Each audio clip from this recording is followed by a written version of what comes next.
Good morning. Morning. Ms. Graham. Thank you. Good morning, Detective Chief Superintendent. Good morning. Just at the close yesterday, we were about to turn to Martin Dick's house. Yes. And I asked you to explain why the house was of interest to your investigation. And you talked about being aware at that time that Mr. Bio had gone to watch the boxing at Martin Dick's. Yes. And you were looking at what Zaid Saheed's position was at that time. Yeah. And you noted that the deceased was acting out of character. And there was mention of maybe someone, or Mr. Bio considering that someone had disrespected him. Yeah. And then he left that house, and you talked about keeping an open mind in the investigation. We'd talked about the various hypotheses that you were Yeah. considering. And you said at the end, you thought it's quite easy to say the fact there was no relevance, but we didn't know at that time how relevant the house would prove to be. Yes. And that's why you were keeping an open mind. Am I right in saying that you had delegated the loci, including Martin Dick's house, to Stuart Houston? Is that right? That's correct. And what would you have expected to be done by Stuart Houston in relation to the Martin Dick house? So, as I was saying yesterday, it was about keeping an open mind. We were aware that Mr. Bio's behaviour was erratic, out of character, from what we got from Mr. Zaid. The mention of disrespectful. So again, with that information, who disrespected him? Was it someone within that house? Had there been some sort of altercation within there as well? Had his behaviour deteriorated whilst within there due to intoxication or taking something within that property? So again, it was about keeping that open mind, being transparent and open around it, and ensuring that we had control of that location at that time. When you say control, what do you mean? We had secured it. We'd secured it as such. We had removed Martin and his partner Kirsty from the house, and we were thereafter just assessing exactly what required in it. So again, the options around looking at crime scene manager deployment. Do we need to bring a search advisor in? Are we looking at do we need any other specialists from our forensic side, biologist, chemist, as such?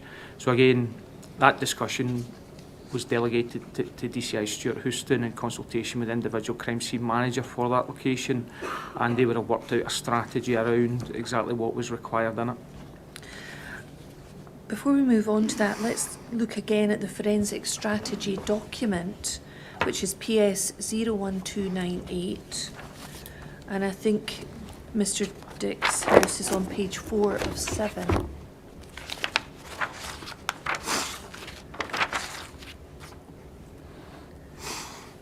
That's on the screen, listed as locus 4.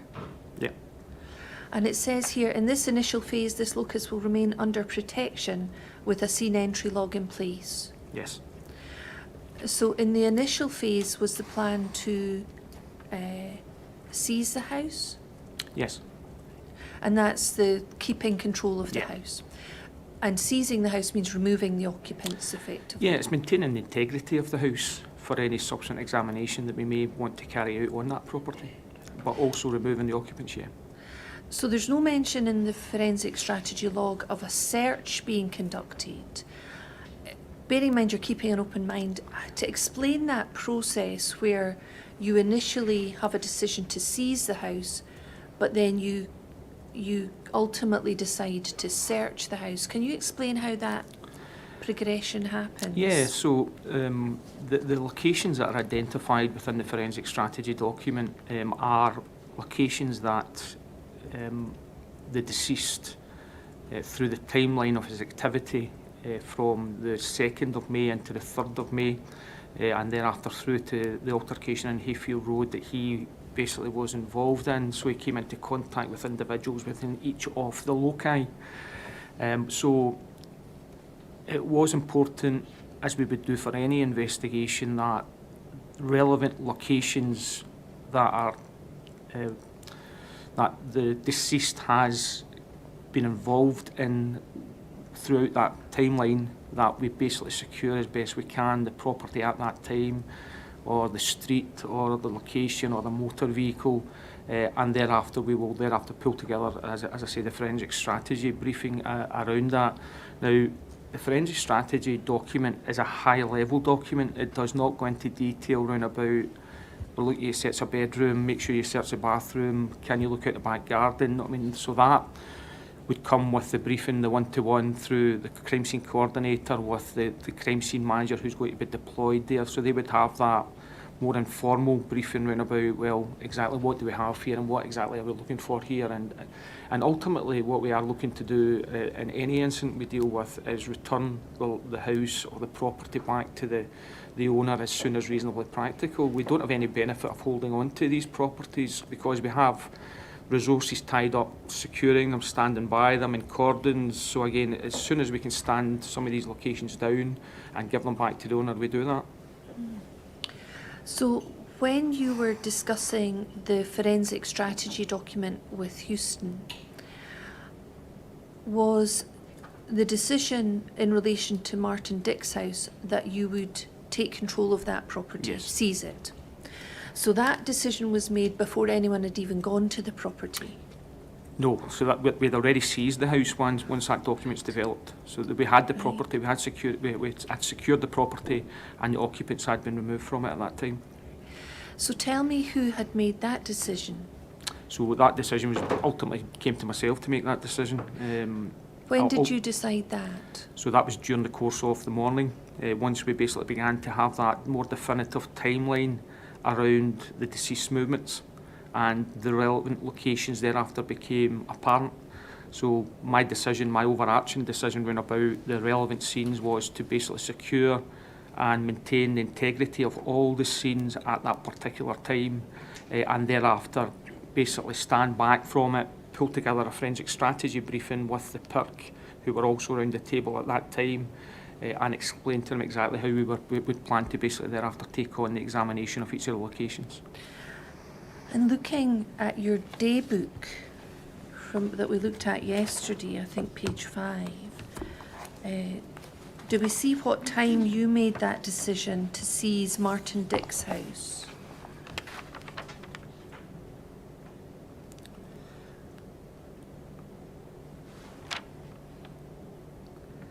When we talked yesterday, we see on the left-hand side of this page Colette Bell, and we discussed the information that she was sharing with officers, and we see the name Martin Dick and Saeed Saheed. And then can we see on any part of the other pages? No, and ultimately, because it's not written down doesn't really mean it didn't happen. I mean, these things are really fluid. Mm-hmm. So as we're going out to each of these locations, the direction from myself via Stuart and via Colin Robson was, let's just secure what we can at this stage, and thereafter once PIRC come involved at 1:30 or 1:35, we'll have a better assessment of it. And as I say, we went thereafter into a meeting with the PIRC round about the assessment of the properties and who would do what and who would take the lead on each of the different locations as such.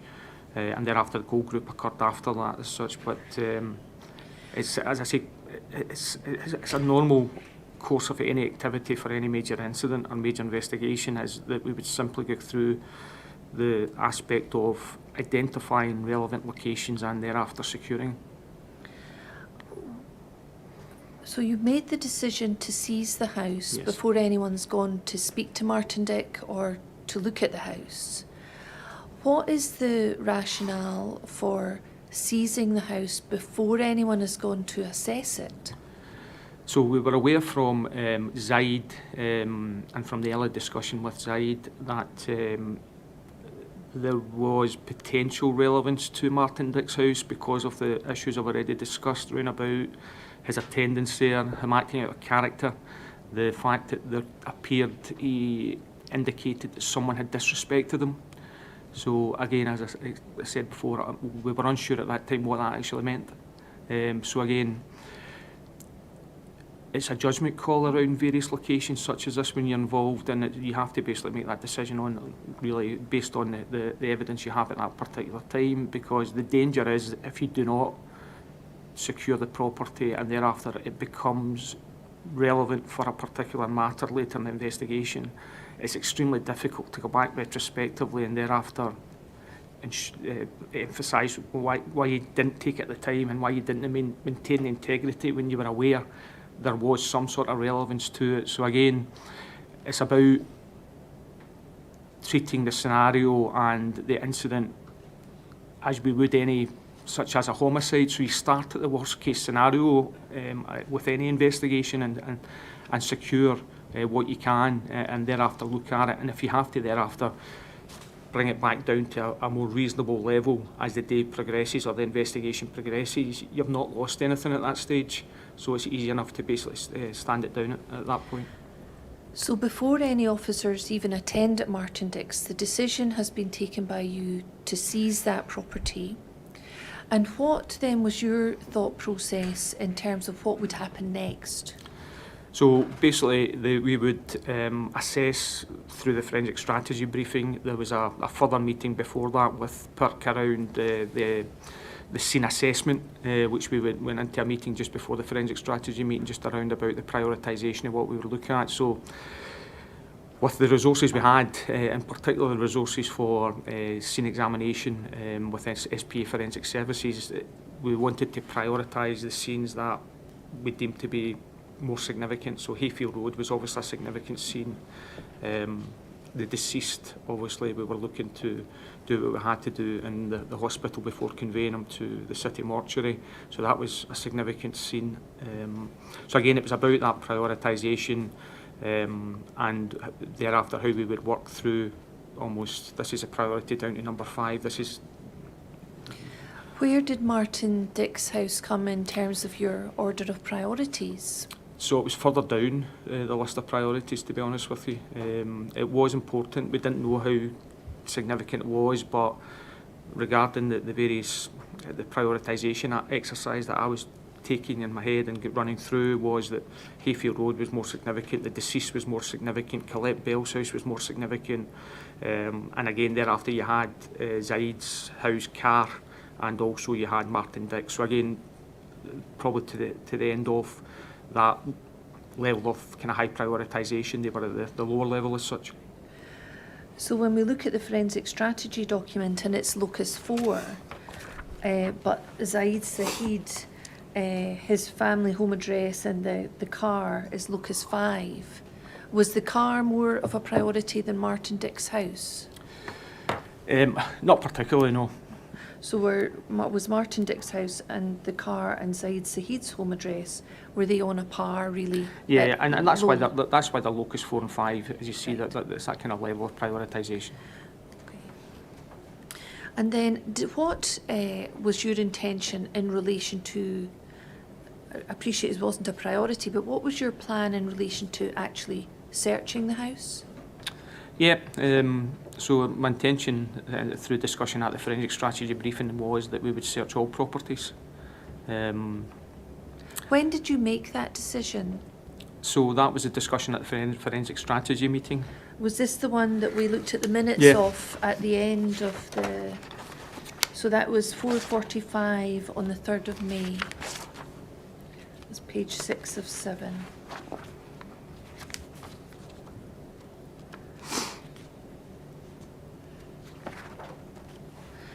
So had you made the decision to search all the properties at that meeting? Yeah, so there was a general discussion that we had every location that was relevant to the investigation at that stage.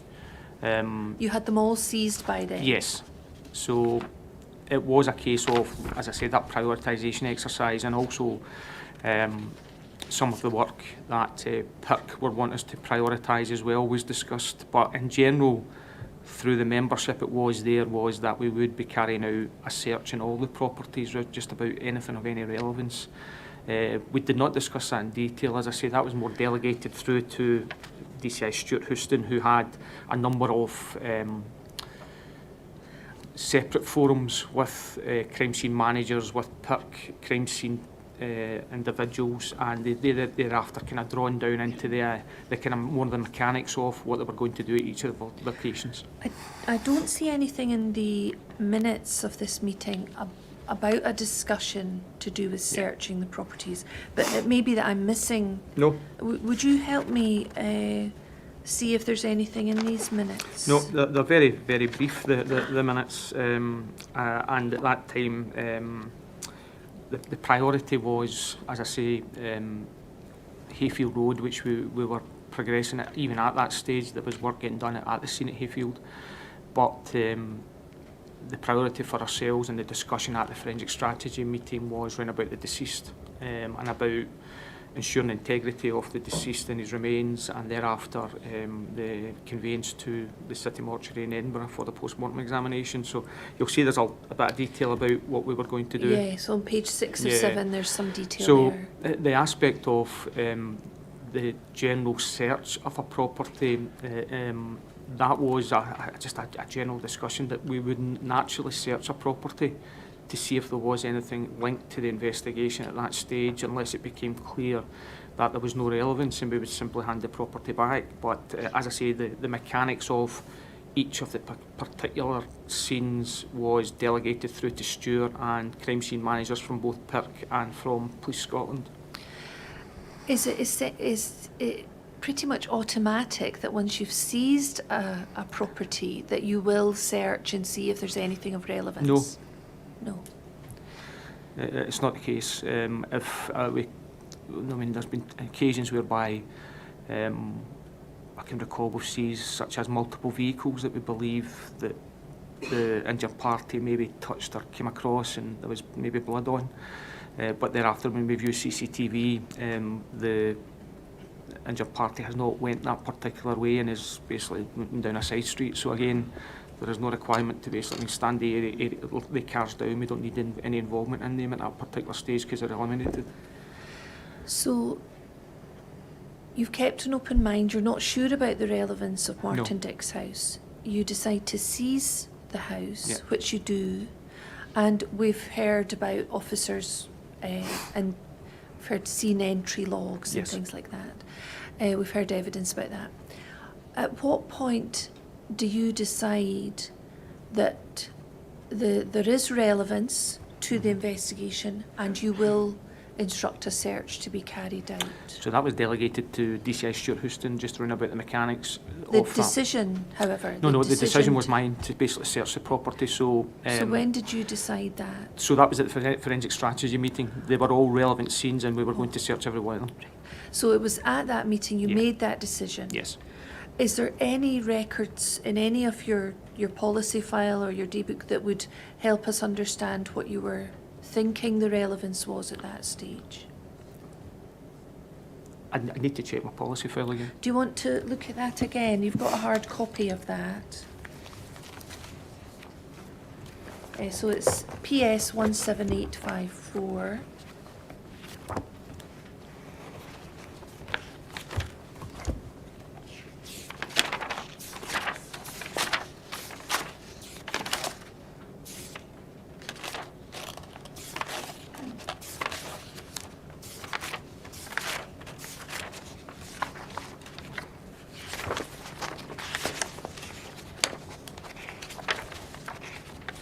I don't think that is in it. I think there's certainly mention of the house being given back to the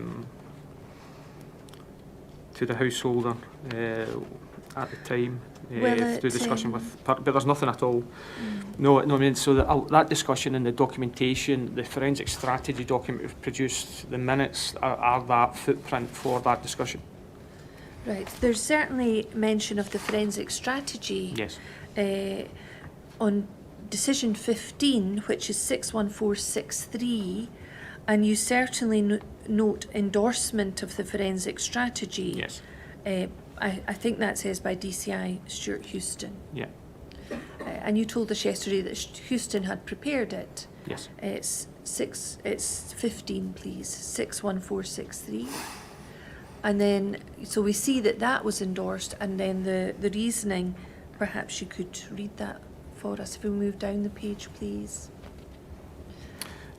So governance framework around the investigation and the recovery of all identified loci. Right.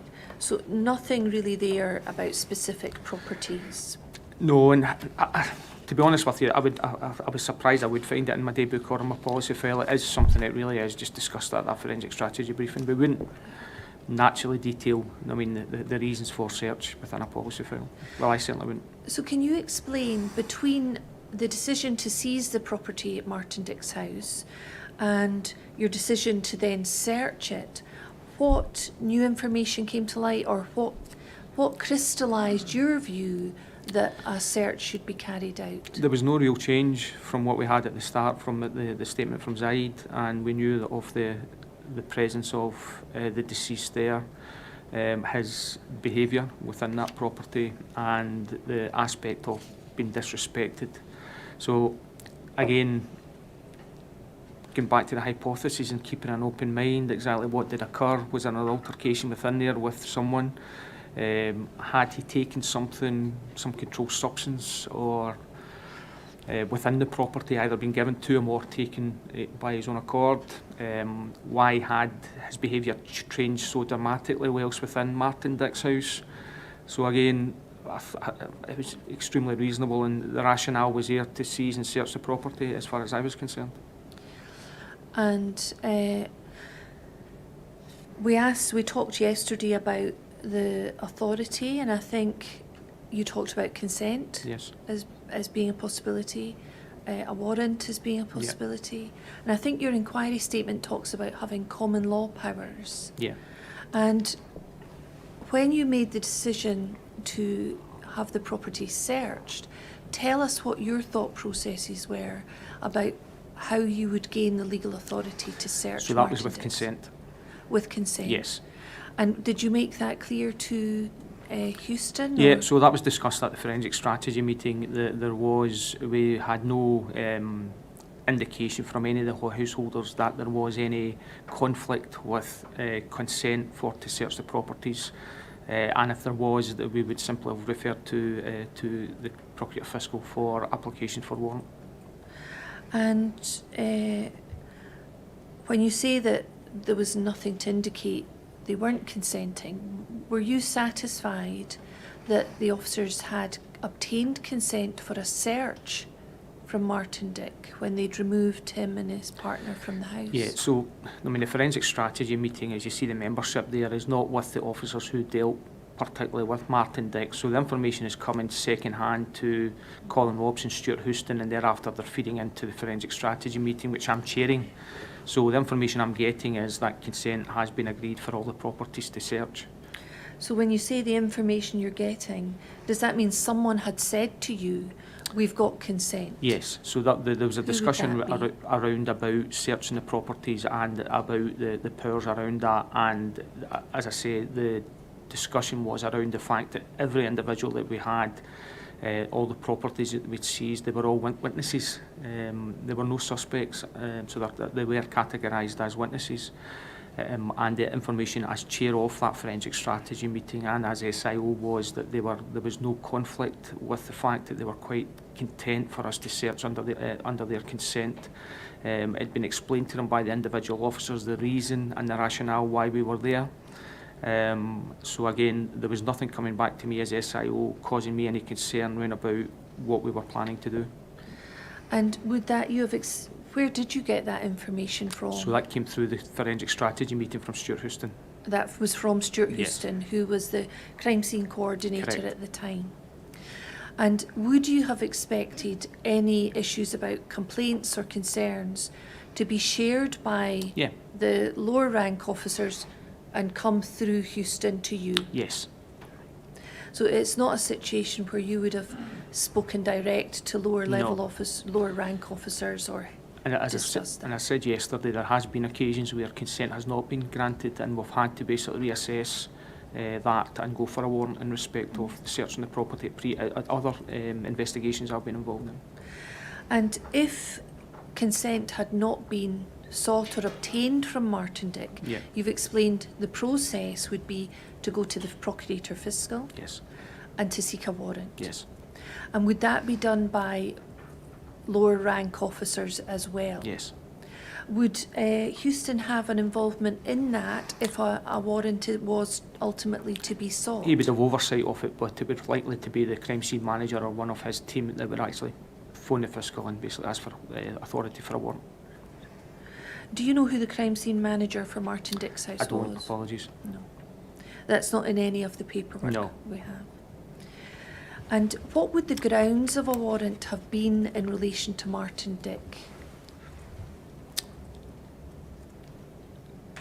So the grounds would be...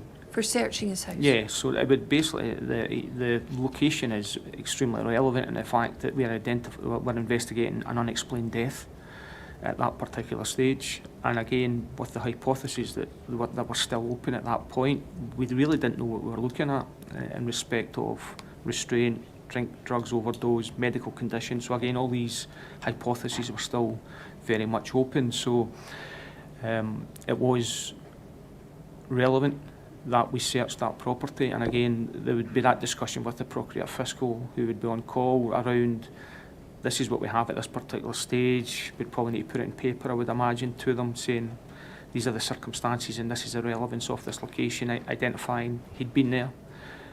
He began to act erratically and out of character whilst he was there. There was indication that there was some aspect of he'd been disrespected whilst within there.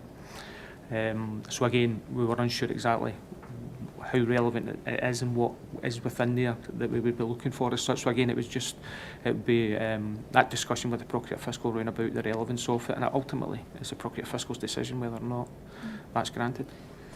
And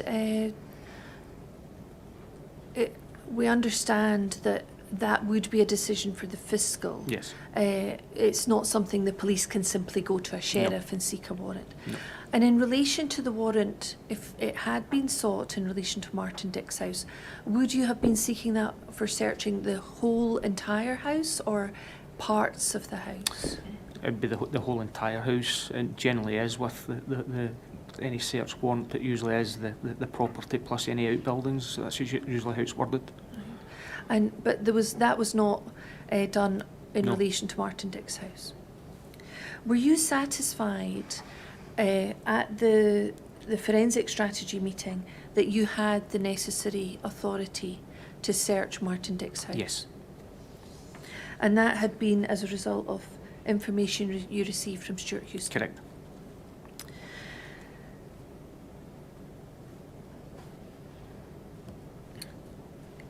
I wonder if we can actually have a look at Stuart Houston's statement. He's given us an inquiry statement. So it's SBPI 00214, please.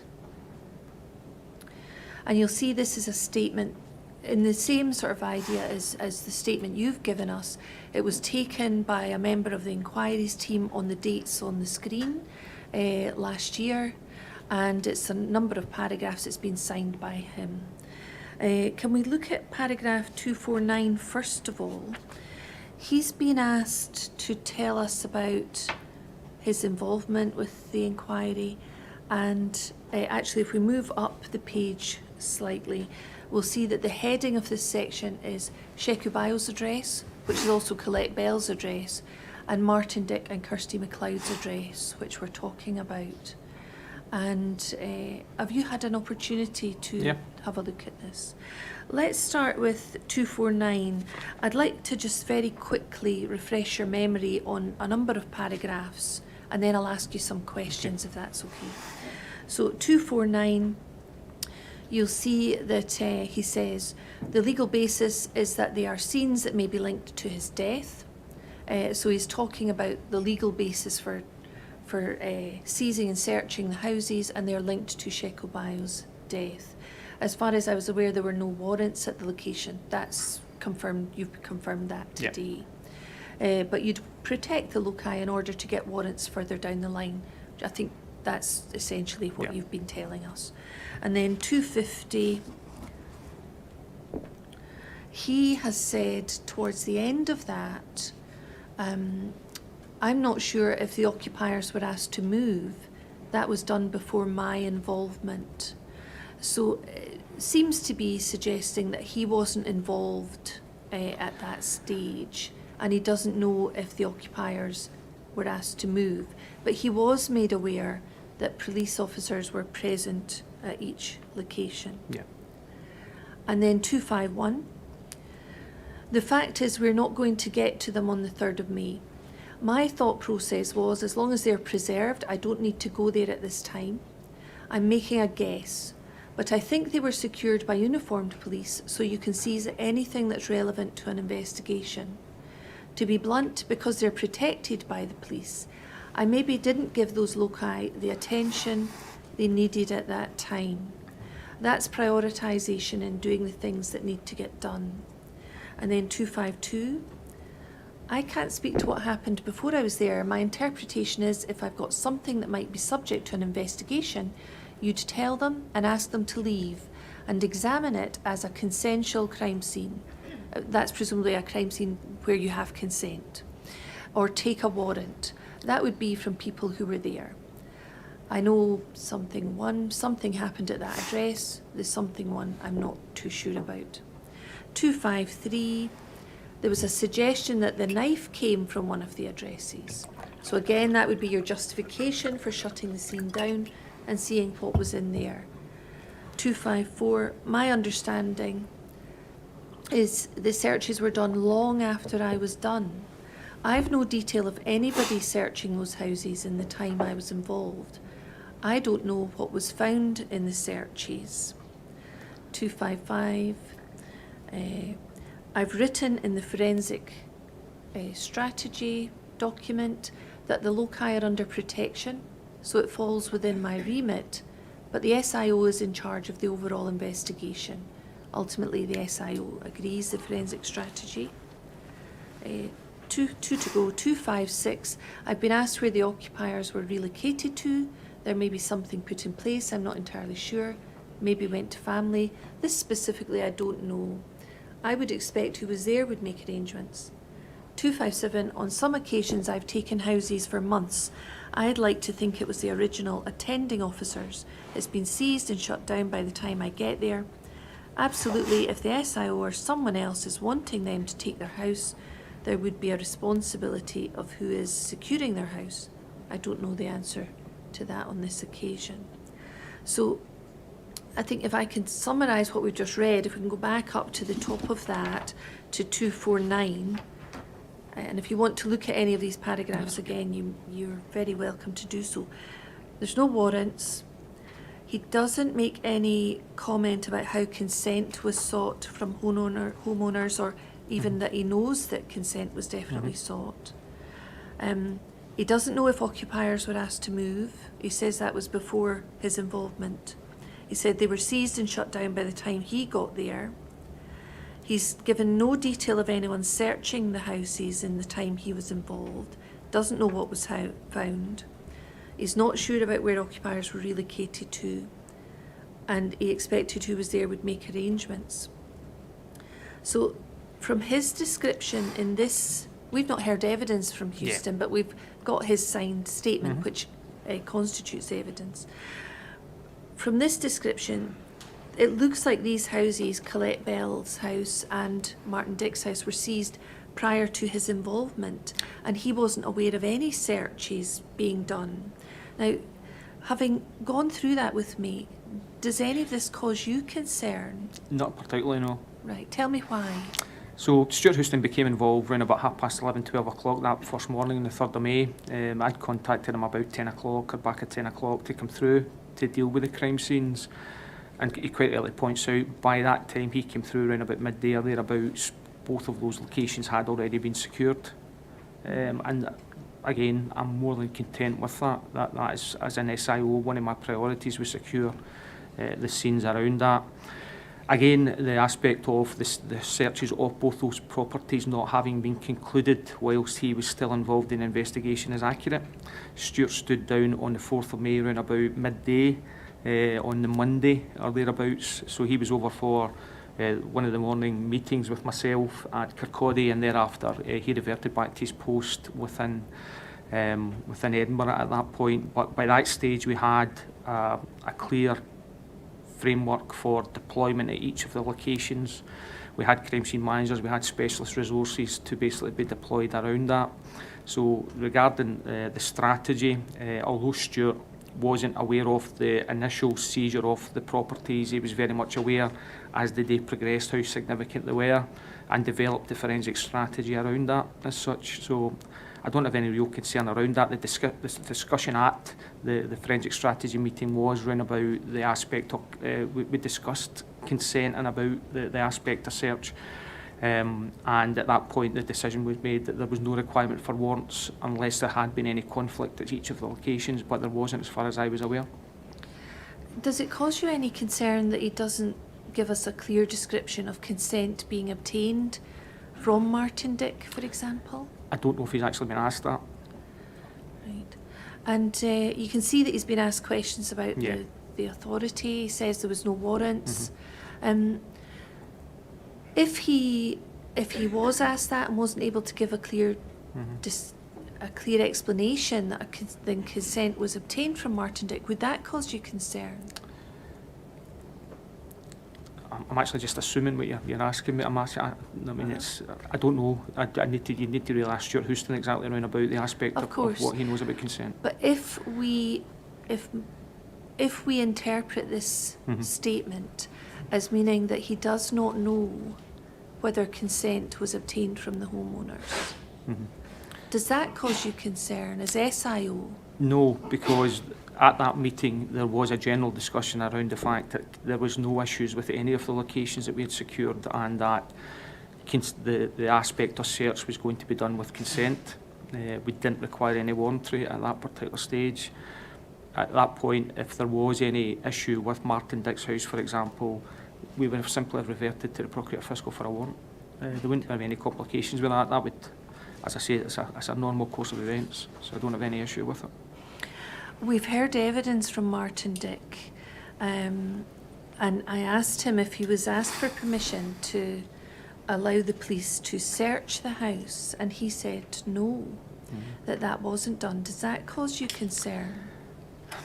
I mean, it does, and again, with the balance of that with what the officers who were involved with Martin Dick has fed back through to Colin Robson and Stuart Houston, that it was quite clear that they were aware that we were going to search the property and the relevance of it. So again, I do appreciate that position of Martin, that he doesn't believe that the consent was given around that, but I can only base this on 2015 and the information I had. Right. The other thing I'd like to ask for your help with is why, when officers arrived at Martin Dick's house, 4 crews were sent. You've heard evidence about this. Can you explain to us why there were 4 crews of officers? I was unaware, to be honest with you, and that's not surprising that I was unaware, because this was an issue that was getting managed by Stuart and Colin Robson and the investigative team around that. So the rationale behind that, I can only think that they potentially thought that there were other persons within that property, and they would have to potentially remove other persons other than the 2 householders from it. Why would they think that? I've absolutely no idea. But again, with the limited resources we had at that particular stage, I was quite surprised when I heard of the numbers that did attend there. But I can only think that there was some aspect that there may have been more than the 2 individuals within the property at that point. But I don't really know, because I wasn't involved in it. And you think that would have been from Robson or Houston? Yeah.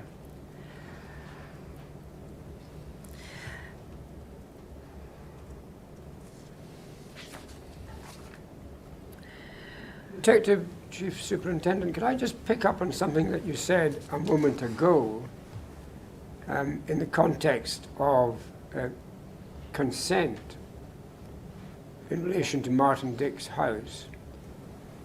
You said that the officers who were involved with Martin Dick have fed back through to Colin Robson and Stuart Houston that it was quite clear that they were aware that we were going to search the property and the relevance of it. Now, that doesn't sound to me like a statement of consent. That sounds that they were made aware that the house was going to be searched. Sir, I don't know if it's the language you have used there around that, but my understanding, and not actually being and engaging with Martin Dick at the time, was that the officers had explained the rationale and the reason for the necessity to basically search the property.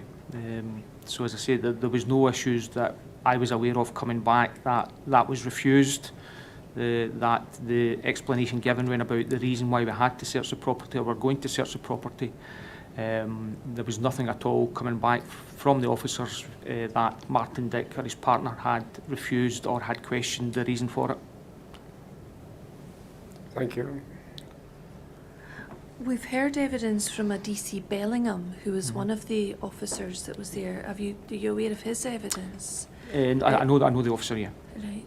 He said he wasn't searching the house. He was only there to seize the house, and it would have been a decision for the SIO whether to search the house. But he wasn't there for searching the house at all. Yes, that's correct. That's correct. So it doesn't. He didn't give the impression he was aware of the fact the house was to be searched or who was doing that. Mm-hmm. He wasn't able to help us with any of that. Right. So it appears that at least one of the officers there wasn't aware that the house was to be searched or the relevance of it. Yeah, I'm unsure who actually led the attendance at Martin Dick's house, to be honest with you. As I say, I wouldn't know the details of that, but whoever attended there with, as you say, the 4 crews, there would have someone would have been leading on that aspect of it, who would have explained to the householders why they were there and the requirement to thereafter search the house at some time, and obviously to remove them from it at that stage. We heard from Martin Dick that there were about 9 or 10 officers there that day, and I think we have a statement from Kirsty MacLeod that thought there was about 9 officers. And I think from memory, and I may be incorrect on this, he said 2 of them at least were not uniformed officers. Right, okay. Would that give you any assistance in working out who was leading that? No, I really can't recall. I mean, as I say, I was dealing more strategically with the overarching investigation rather than getting into the details of individual searches.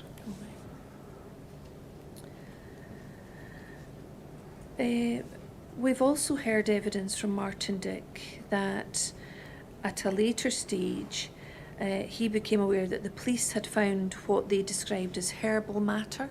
You may have heard evidence about that. And they said they were going to take it.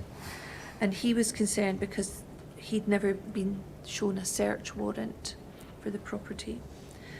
And his evidence was they must have looked for the herbal matter because they found it in a drawer under my bed. It wasn't laying out. Were you aware of that evidence? I was aware after. After? Yeah, that it had been recovered, yeah. Oh, not at the time. So if Martin Dick is correct in his evidence that a search was conducted in his house and herbal matter was found in a drawer under his bed, which had been opened, it wasn't lying out in plain sight.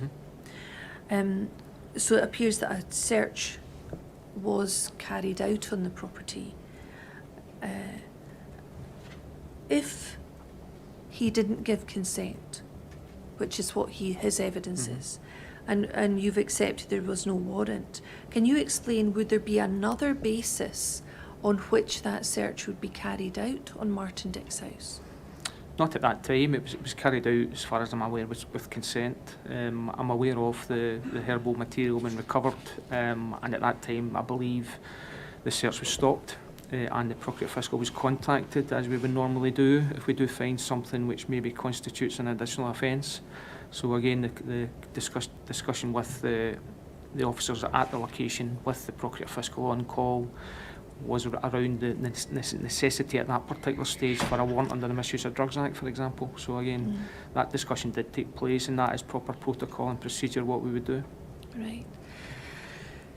If a search is done without consent, without a warrant, who, in terms of the investigation, who is ultimately responsible for that? That ultimately is me. So you As would S- be as S- ultimately as responsible. SIO, yes. In your role as SIO? Yes. The other evidence that we heard from Martin Dick was that an officer was sent upstairs with him when he got changed. And he was asked to leave his clothes that he'd been wearing the night before and to leave them out. I think he said he left them on his bed. Yeah. And the same happened with Kirsty MacLeod. And then they were separated, taken into separate police cars and taken back to Kirkcaldy Police Office. And he said that the officer stood outside my room, not inside the room, but it still strikes me as strange, especially in hindsight now. And Kirsty MacLeod has given a statement saying that they explained about the clothing. They might have to rule out my DNA from Sheck, as I had earlier told them that I had cuddled Sheck when he arrived at the house that morning. And then Martin went upstairs to her bedroom to get changed, as did she. And an officer stood outside her the bathroom door on the upstairs landing while she was getting changed. Now, can you comment on that? That you've said this is all with consent. Yeah. They are witnesses. Yeah. They're not suspects. They're in their own home. It's a Sunday. Why would officers be following them and standing outside a bedroom door or a bathroom door while they were getting changed? I know it may appear strange, as Martin has indicated there, but it's not. It generally is normal protocol that we would basically take on for any unexplained death or any investigation whereby we would, it's about the integrity of the scene, about the integrity of clothing that they're wearing at the material time. So in respect of, did we follow major investigation protocols, forensic protocols around aspects such as this? Yes, we did. Does it appear to be potentially over the top? It probably does to someone who is not familiar with the processes involved in major crime investigation. However, it was done with the best of intentions in respect of the process and the protocols we did follow. What you're telling me is very familiar to me. That happens, and it still happens today. So again, even though they were witnesses, we were unsure exactly how relevant they were to the investigation. So it's really crucial that you do maintain the integrity, the forensic opportunities around areas such as clothing, and they were right within and totally endorse what they did do, to be honest with you. And does it cause you any concern that none of the officers were wearing forensic suits? No. Or No, not at that stage, no.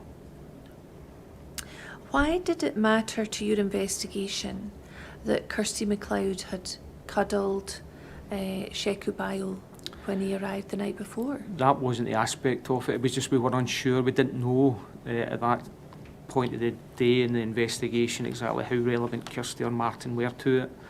And although it does, as I say, it appears that we have almost managed them like suspects, it wasn't meant to basically look like that. It was more to do with the fact to maintain the integrity of what we were actually doing and to carry out the protocols and processes that the officers are trained in respect of ensuring integrity, particularly seizure of clothing, which they were taken and put into production bags and so on and so forth at the location. So what, as I say, you've described as normal protocols for what we encounter on a day-to-day basis. Have you any comment on this explanation that Kirsty MacLeod said she was given? That the explanation was that they might have to rule out my DNA from Sheck, as I had earlier told them that I had cuddled Sheck when he arrived at the house that morning.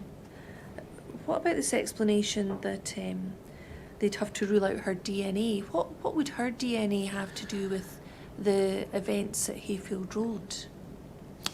I can't really see any relevance, to be honest with you, with it. But as I said before, it's difficult retrospectively to go back and attempt to ensure the integrity of a scene or clothing or an individual 2 or 3 years later when you've maybe not done what you had the opportunity to do at that time.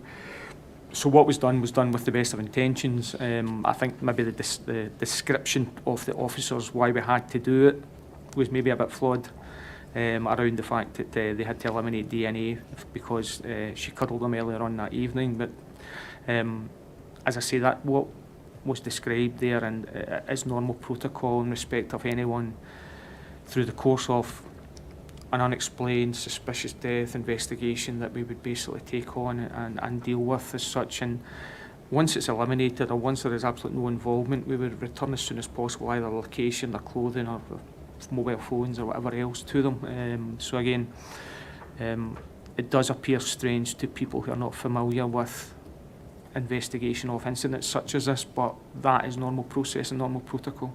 And was that the normal protocol or process in 2015? It was, yes. Now has the position changed?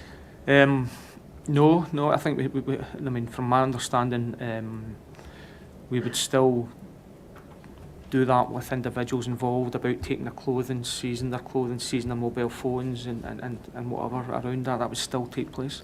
Just for witnesses like Kirsty MacLeod and Martin? Yeah, but as I say, at that time, you are keeping an open mind round about the relevance of them at that stage. They are clearly witnesses. However, what you do not know is that sometime later on that day or the subsequent days that you get information or something comes in that there's been a fight in a bedroom between an individual and the deceased that we were unaware of in day one. But thereafter we can say, well, we seized the clothing, so let's sit down with a biologist and a forensic team and work out how do we look at transference of DNA and so on and so forth. So again, as I say, it was done with the best of intention. And if in the days to come it had proved to be the case that there had been a fight in a bedroom and the clothing was relevant, what impact would it have on that evidence that they had not been recovered using forensically? It's down to integrity. No, so it's down to integrity. It's down to best evidence. So, as I say, that's the whole aspect. And what would the impact on the integrity of the evidence be if the clothes had been recovered without any forensic clothing?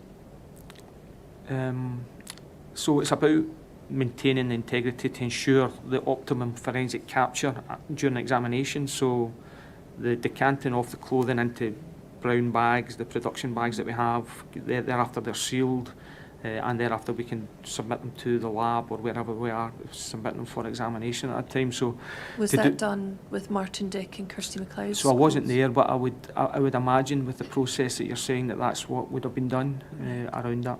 That is normal process. We heard evidence, you've mentioned mobile phones, we heard evidence from Martin Dick that his phone was seized. Again, can you explain why that was done? I don't know, I was unaware of that, but again, that would probably be normal. If he had indicated in his statement that he had conversations with the deceased in the lead up to his death or on him coming round to the property. And I think from Martin Dick's statement, I think he's also contacted by Mr. Zaid sometime later that morning around the conduct of the deceased. So again, the phone becomes relevant to paint that wider picture of contact and the discussions and perhaps text messages indicating what they believe has occurred. So again, it's part of that evidential chain. It's about seizing while we can seize while it's there. With the intention that we can return it as soon as possible. I think what I would say in 2015, the aspect of seizing mobile phones was once we seized it, very little times that they actually got it back in some sort of kind of working condition. We did hear from Martin Dick that he'd never had his phone back. And now that's changed today. You know what I mean? It's such an integral part of your lifestyle, your mobile phone. So we do try to return them as soon as possible. We have kiosks that we can download the relevant information very, very quickly, and we return it as soon as practical. However, I take your point. 2015, that wasn't the case. And we've also heard from Martin Dick that he wasn't permitted to get dog food from the house, and the officers wouldn't provide him with the dog food for his dog. And we've also heard that he wasn't permitted to get his van keys. He needed his van, I think, for work that night, but they wouldn't permit him to do that. Can you help us understand what the normal process is when people are removed from a house with consent? If they've left something in the house or they've forgotten to take something, we've heard evidence about various situations where sometimes the officers will go back and get something for people, but sometimes they won't. Now with Martin Dick, they wouldn't get dog food and they wouldn't get the van keys, and I'm wondering if you can explain the normal procedure in 2015?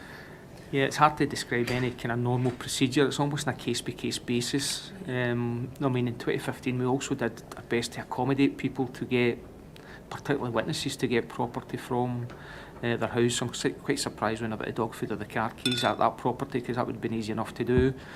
There are, however, more significant scenes when you look at, and again I could keep going back to homicide, whereby you have perhaps a deceased within a house, where there are perhaps bloodstained footprints and whatever else in that property. There will be occasions whereby, because of the forensic opportunities that exist and to maintain the complete integrity of that scene, that we wouldn't permit anyone access to. So I think it's difficult to put in words that there's one rule for everything around that. It really has to be dealt with on a case-by-case basis. But for the Martin Dick's house, from what you're telling me, I don't see any great issue with us attending, even if we're within forensic suits, to get in, basically remove keys and dog food. And we've heard about one process which someone could adopt, where if a request is made to get something from the house, they can phone a more senior officer to effectively, the officer can get authority to remove an item from the house. Was that something that was possible? Yes. Right. Was any of this information made known to you? For the dog food and the keys? Well, any of the information we've been discussing about the clothing and the keys and the dog food and the issues regarding consent, and none of that? And at that early stages of day one, I wouldn't have expected it to be. I would probably get that at the debrief at the end of day one, round about what had taken place at each of the locations. So they would usually briefed me around about what actually had taken place as such. So did you find out at the end of day one? So there was a goal group at 1950, I think, or 2000 hours at the end of day one. And I had a better understanding. There wasn't an actual briefing because the people were still out and about dealing with various actions at that stage, but I had got a more thorough update from Stuart at that time round about how each of the scenes were being progressed. So did Stuart Houston, at the end of the 3rd of May, give you a briefing that included information about what had transpired at Martin Dick's house? Not in as much detail as season clothing and dog food and keys, no. It was more high level, just round about what had been done. What briefing did he give you at the end of the day? Just a synopsis of each of the 5 locations and where we were with each of them at that particular stage. Now, you said yesterday about people staying overnight, or staying away overnight. We heard evidence from Martin Dick that him and his then partner, Kirsty, did require to stay away overnight from their property as well. And although he'd phoned the police 4 or 5 times, he wasn't allowed back into the house that evening. He missed work that evening as a result. Can you explain why the house was retained overnight? You've said it a moment ago, actually. You try and return houses as soon as possible. and I think I've already said as well, when you look at the kind of prioritisation of the various loci, Martin Dick's house was quite far down. So there are limited resources, particularly around about SP forensic services and around about scene examination, that we can put in over a period of time. So as I say, the 1645 hours forensic strategy meeting, other than Hayfield Road, we weren't actually progressing anything until kind of early evening. So again, I think as Stuart rightly points out in his inquiry statement, there was no way we were going to complete all the loci on the first day. Right. You mentioned going to a fiscal for a warrant earlier. We've heard evidence from Dev Kapadia, who was a senior fiscal on call on the 3rd of May. And this again is in connection with the herbal matter that was found in Martin Dick's house. Yes. Are you aware of that Yes. evidence?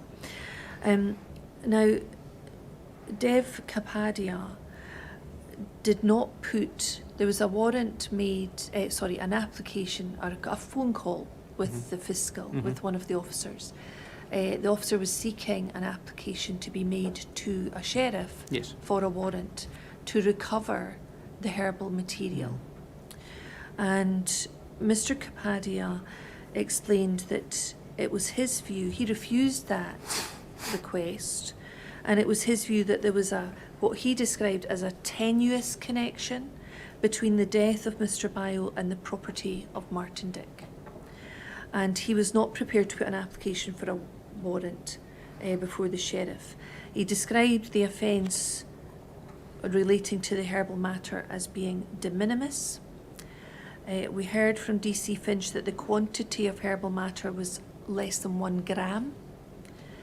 It was never tested, so and Mr. Kapadia said it was so small it would not be marked for prosecution. I'm interested in your comments on this situation where this is apparently a search having been conducted with consent, as you, in your understanding. An application is made to get a warrant, or a request was made over the phone to get a warrant from a sheriff. That's refused by the fiscal as de minimis and wouldn't likely be prosecuted. Were you made aware of that situation where a request had been made to the fiscal and had been refused? No, not until a number of days after that. When did you find out about it? I can't remember. I think it was the 5th. I think it was the 5th. I was aware that there had been a phone call to the on-call fiscal at that particular stage. However, what I would say, that's not unusual for us to do that. That is again proper protocol. Whilst we're carrying out a search under consent, that we come across what we suspect to be controlled drugs, firearm, or anything else which would appear illegal. So again, we would normally stop the search at that stage and contact the on-call procurator fiscal and give them their place around. Are they happy for us to continue at that stage? Because, and going back a number of years now, when over the period, I distinctly recall contacting various fiscals from various locations where we've found what, again, similar to this, what is described as kind of personal amounts of controlled drugs. And at that stage, the process was, if there was no other evidence or nothing else that had been recovered that would indicate that there was any further controlled substances within the property or anything indicating concern in the supply, for example, they basically would just ask you to seize it and report it as such, but not to, no warrant was required. So I'm not surprised that was the direction given. Right. So you're not surprised at the fiscal's refusal? Yes. And given the amount that was being discussed, I don't have the exact wording of Mr. Kapadia's evidence in front of me, but, and it'll be a matter for the chair, but if he gave the impression during his evidence that he'd really not come across situations where a request was made for such small amounts, and he was a very experienced, he was a senior fiscal with many years of experience, Does that, although you're saying it's a normal Mhm. part of the process, does it cause you any concern that it was for such a small amount? No, because we are searching under consent, and thereafter, if you do come across such as, no matter what quantity of controlled drugs or suspected controlled drugs, the normal process would be to stop the search at that particular time and contact the fiscal. That's, as far as I've been involved in drug searches for 25 years, that's been the normal course of events. Can you help us understand why, if a search is being carried out with consent, Yeah. why you need to get a warrant? Because although it has initially been with consent, what you come across is either a related or non-related aspect of criminality or suspected criminality. So you would normally stop the search at that time and make that call to the on-call procurator fiscal.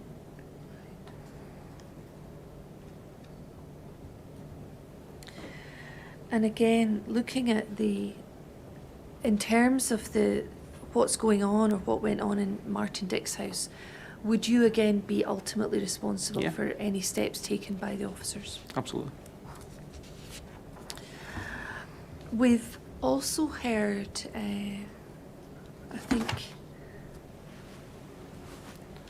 I did.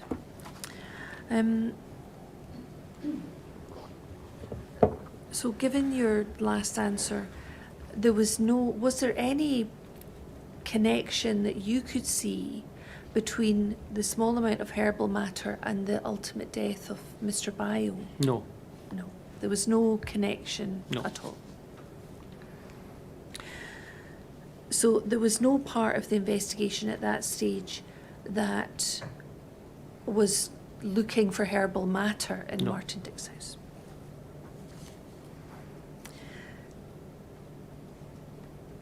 Can I move on to another property, the property of Saeed Saheed? Yes. If we go to the forensic strategy document, I think you have this property mentioned on page 4 of 7. So this is PS 01298, and we'll get this up on the screen.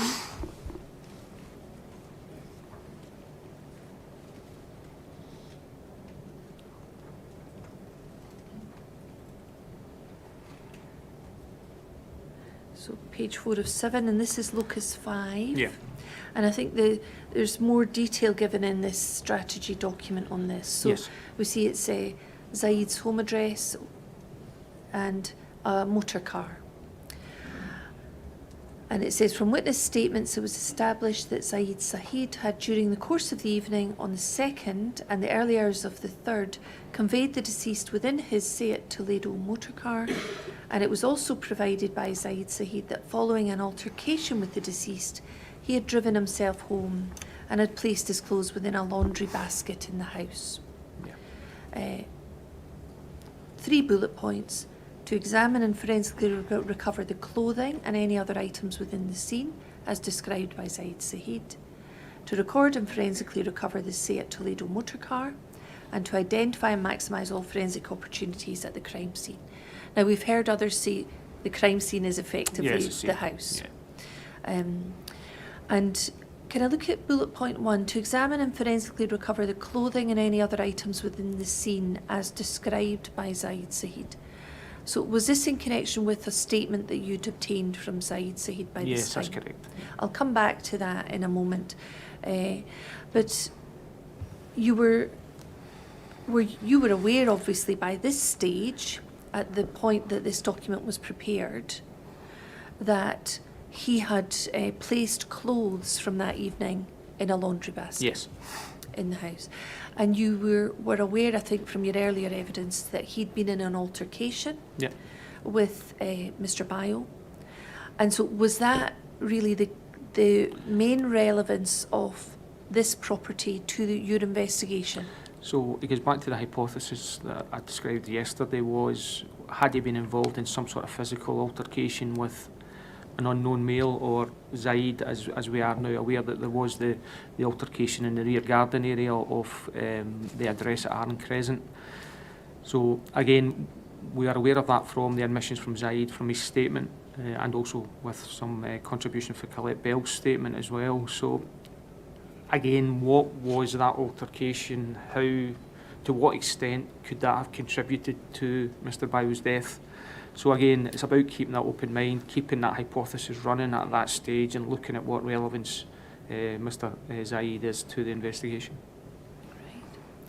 And in terms of the looking at securing that house, to what extent would you need to secure the house or control the house in order to facilitate recovery of those items for your investigation? Yeah, again, it was significant, it was crucial, we did do that, yes. Yes. And would that require you seizing the whole house or part of the house only? The whole house. The whole house. Yeah. And why would it be the whole house that you would need? I don't think I've ever seized part of a house. Oh, right. Is that not commonly done? No. No. If you seize a house, you seize a full house. Right.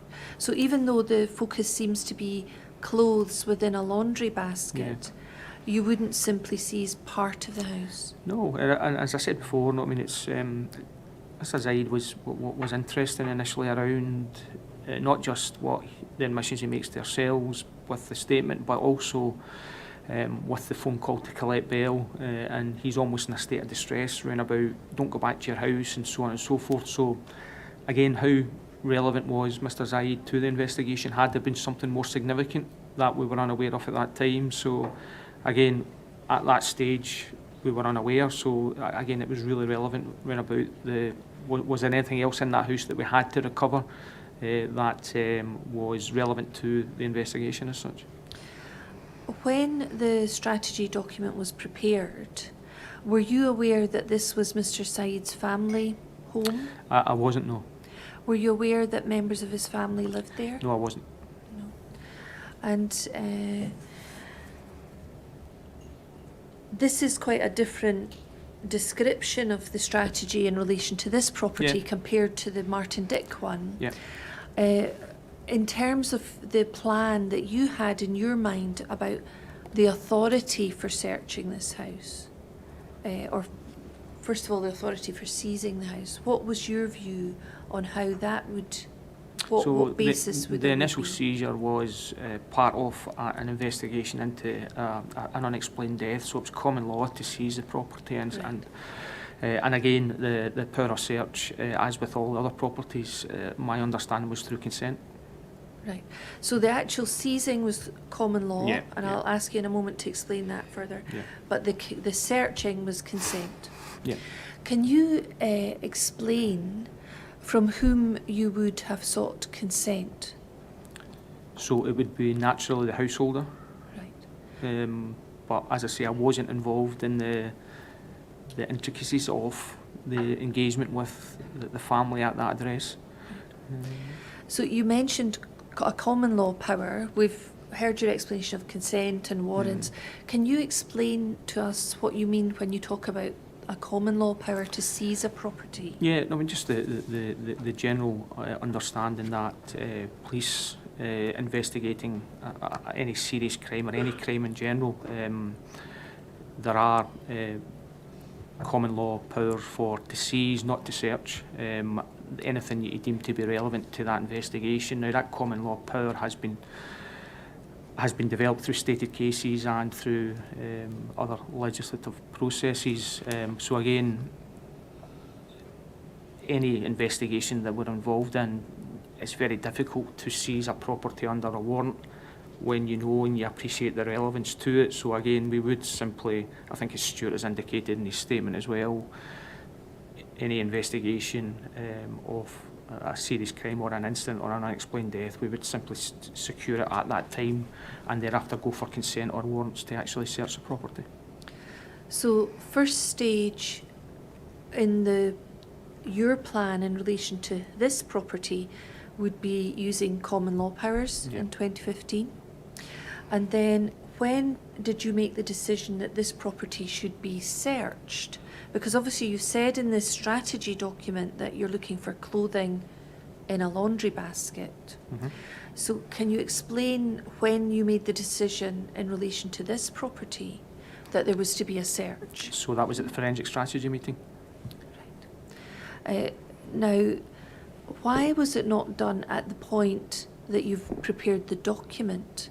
Because you do seem in this document to be identifying things you're looking for. Yeah, so the document was produced by Stuart Houston and endorsed and signed off by myself. However, we hadn't actually ran it by PIRC at that stage. Right. So the point of the forensic strategy briefing was to have Keith Harrower and the PIRC representatives around the table, and I chaired the meeting explaining the various locations and to ultimately get the sign-off of Keith Harrower as SIO, ultimately, of that strategy moving forward. And do we see that Keith Harrower is named as present at that forensic strategy meeting? Yeah. And that is in the agenda on page 6 of 7.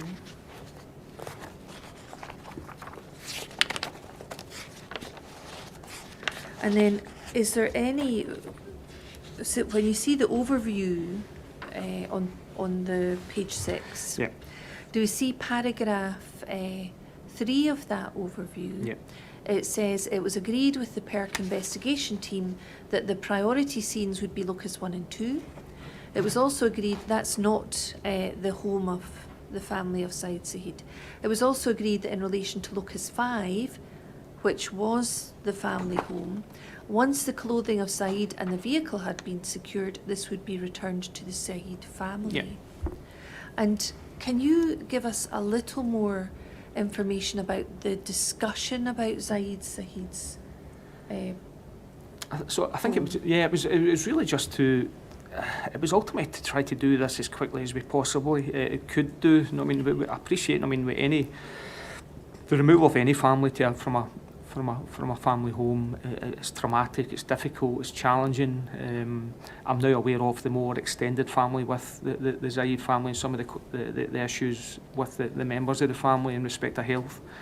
I wasn't aware of that at the time, to be honest with you. So I'm aware now, but I can see round about the fact that it is obviously extremely traumatic. That they believe they're under suspicion, I would imagine, but that there was, as I indicated, a requirement to do that, to carry out the search for it. So it was something we had to do, and we wanted to do quickly and return the property as soon as possible to the Zaid family, and we did do that, I think, on the first day, on the 3rd of May. Now, it seems to be agreed in that paragraph that Loci 1 and 2 are the priority scenes. Yes. Does that, and we know from your earlier evidence that the Zaid family home, Locus 5, is lower down in terms of priority. Yeah. So was there any part of the discussion about the timescale when this home could be returned to the family? No, there was no discussion around about timescale. It was just as soon as possible to get all the scenes back to the relevant families. But again, I think there was an appreciation by ourselves and PIRC that it was going to be extremely difficult to do that during the 3rd of May. Really? And so that was something that you were conscious of. Yes. At the forensic strategy meeting? Yeah. And where it says it was agreed, so this is agreed with the PERC team, that in relation to Locus 5, once the clothing of Saheed and the vehicle had been secured, this would be returned to the Saeed family. Mm-hmm. So it would suggest that, first of all, you seem to know about the Saeed family by the time of this meeting. Yeah. And that they would have to be removed Mm-hmm. from that property. And it also seems to very much focus on getting the clothing.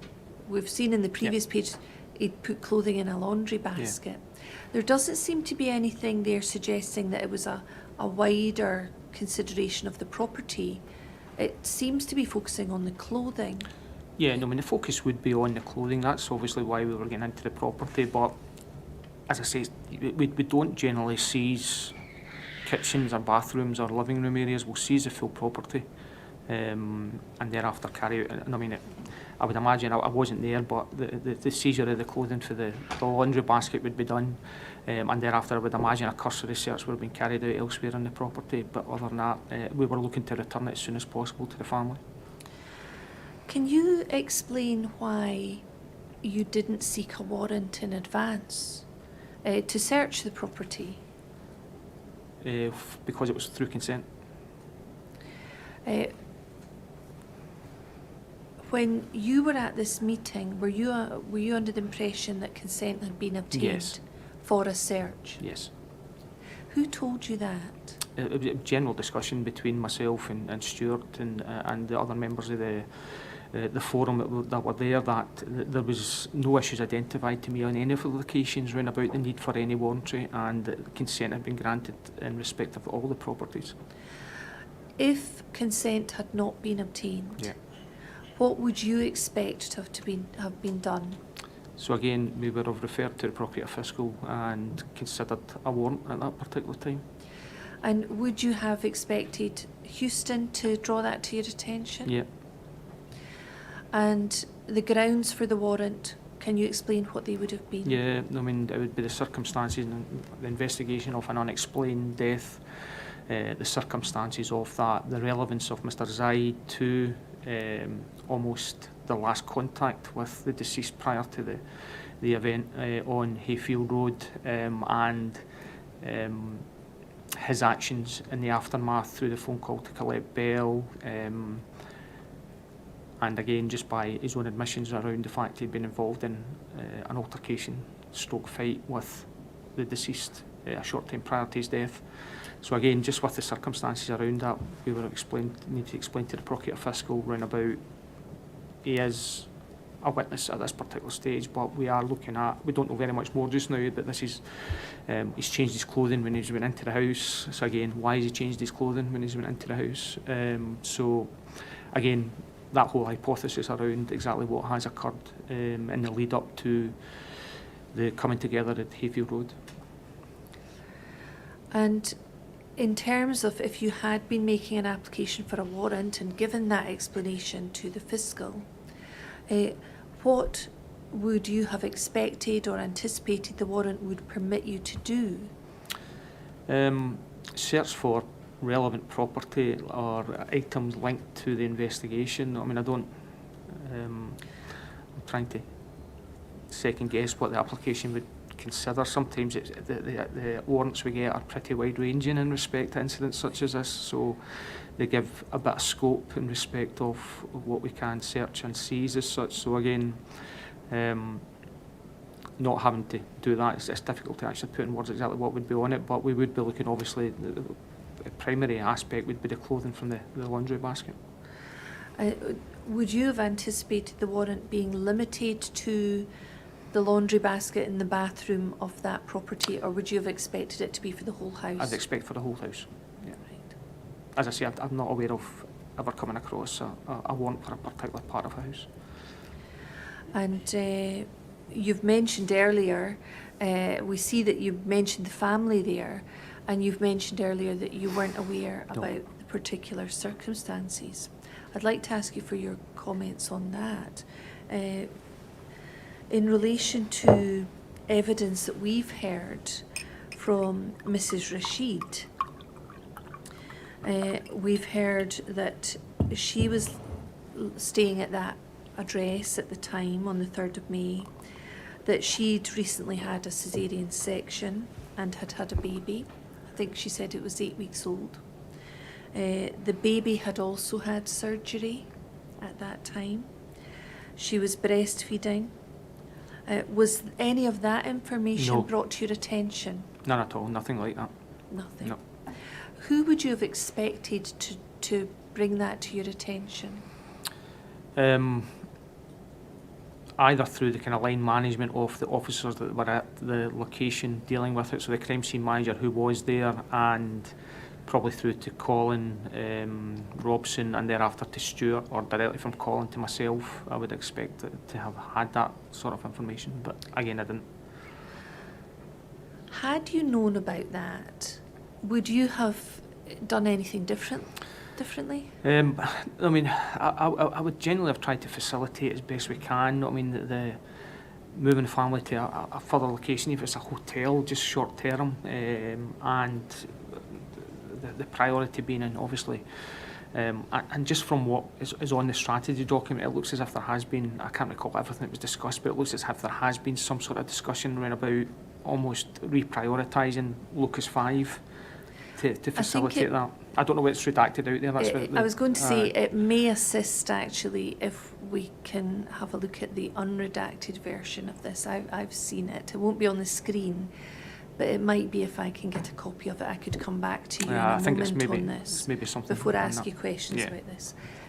That might. 11:39, so that's a convenient point to take a 20-minute break.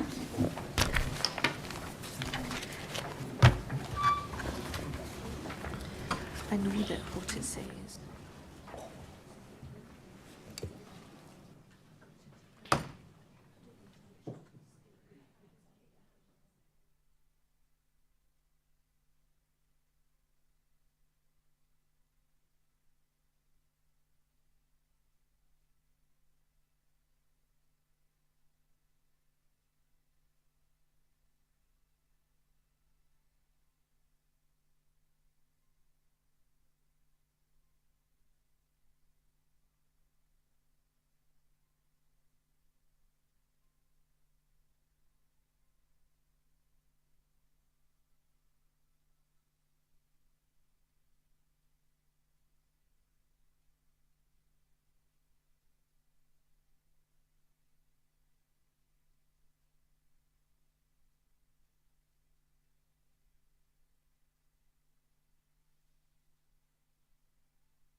Ms. Graham. Thank you. We were talking about the minutes of the forensic strategy meeting, and we've now provided you with a hard copy.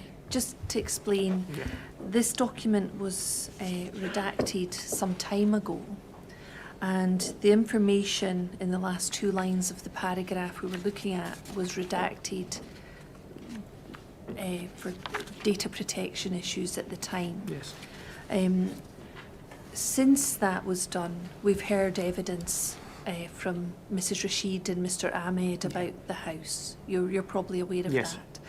And so we don't today have a copy of the unredacted version to put on display. Yes. But I'll read out the full text of this so that we can then go through and discuss it. Okay.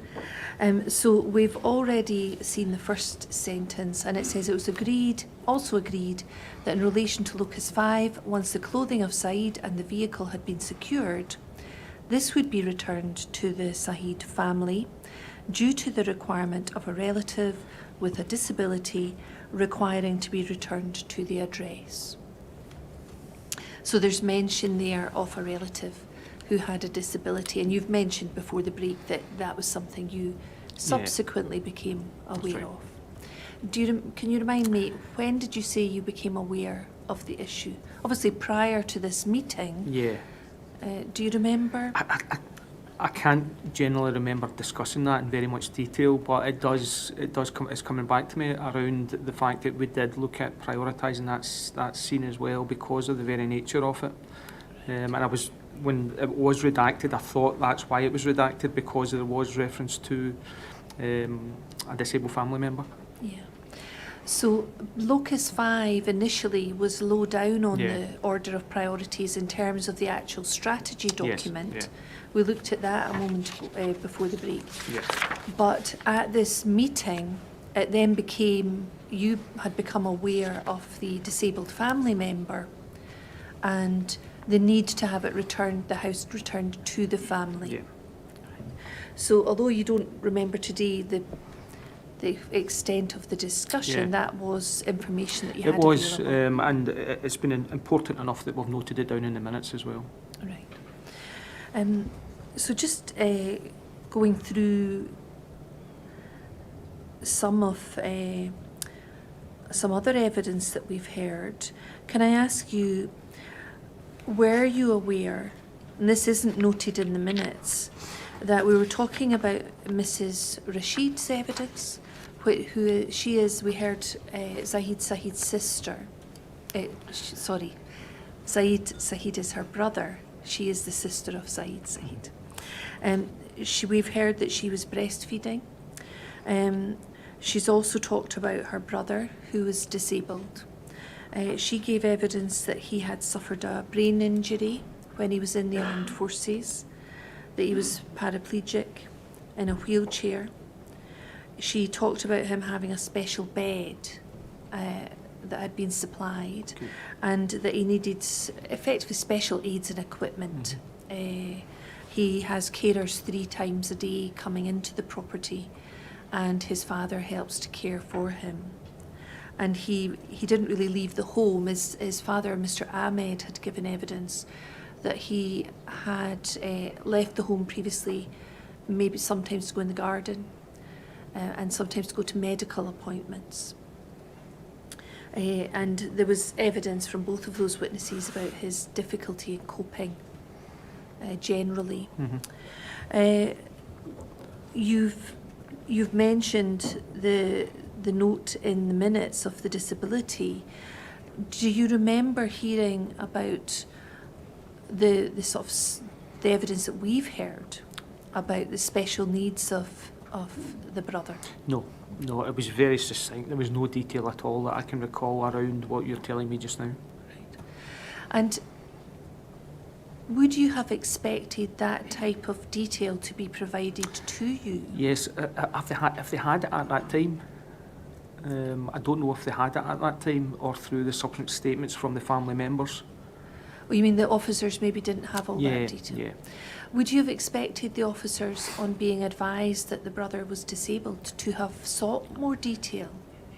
Yeah, but I don't actually know what they did actually obtain. They've obviously obtained enough that has come through to the strategic meeting for the forensic side, so it's obviously they've been aware of the requirement for a bit of urgency around this to ensure that they can return to some sort of normality as soon as possible. So I don't know exactly what information the officers had at the time, but I think what they have done is they've managed to progress it through the line management to this group meeting to highlight the urgency around it as such.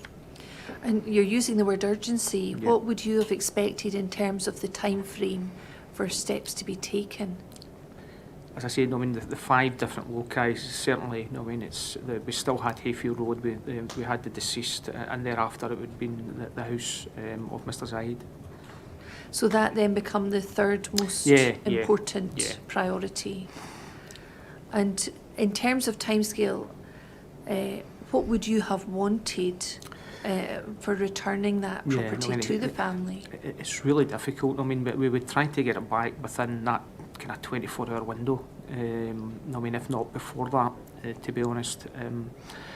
But it is really around the resources to carry out any examination, to photograph the locus, to seize whatever we're going to seize, and to ensure that we've done it as thorough and professional as possible. So there is a whole process that needs to kick in respect of the search of any property, which unfortunately does take a bit of time. It's not quick, and I think Houston mentioned in his statement, sometimes, I mean, we seize houses for months on end, you know what I mean? It's for some investigations, but again, to return it within that 24-hour window I would say would be reasonable, but it may not look reasonable to the family. I appreciate that.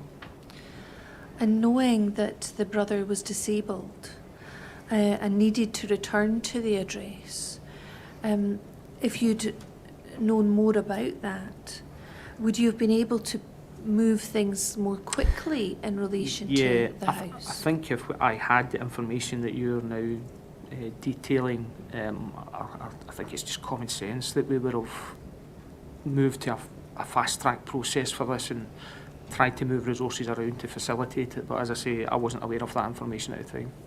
You mentioned in your evidence earlier that you had perhaps considered alternative accommodation for the family. Can you tell us about that? It was just, again, it was discussed around all the properties that we were more than happy to put people into hotel accommodation, as we generally do for any investigation where we take people out for a period of time. So it was round about the options locally, what hotels were available, and if we had to put people in. So again, it was part of that general discussion round about taking people from the home addresses. When was that discussion? That was at the forensic strategy meeting. At the 4:45 meeting that we see here. Is there something in the minutes that... No, I don't think it is, but generally the way it would work is if we were taking people out of their property for a particular period of time at the request of Police Scotland, we would first of all ensure that they had somewhere to go. So this is the officers actually taking them from the property. When they had somewhere to go, if they didn't have somewhere to go, we would thereafter say to them, look, we can put you up in hotel accommodation, how does that suit you just now, to basically take that, we've got vehicles, we can take your property with you and whatever you need. So again, that would be first of all done with the discussion with the officers who are at the loci, and thereafter it was discussed more generally at the forensic strategy meeting round about the use of potential hotel accommodation if we were going to basically take the property for a significant period of time. We've heard evidence from Mr. Ahmed that his son had never stayed in a hotel. He actually needed, we heard about his special bed and we heard about the equipment. What arrangements would you have expected to be made by the police in relation to handling the situation with the brother? Yeah, no, I mean, I'm looking at it with hindsight now because I wasn't aware of that information you're giving me at the time. And again, we would have looked at various options, speaking to even medical practitioners around about what was the best way to facilitate the movement of this individual from the house over a short period of time. Is there a bed elsewhere in that particular area that we can utilise within, such as a hotel, a hospital ward or whatever else, or is there a potential we can move the bed from the property short term to a hotel room as such? So again, the options would be open for that, but as I say, it's based on what information we have at that material time around it. Would you have expected those arrangements to have been made for the brother prior to him being removed from the property? It would really be dependent on what information we had at the time.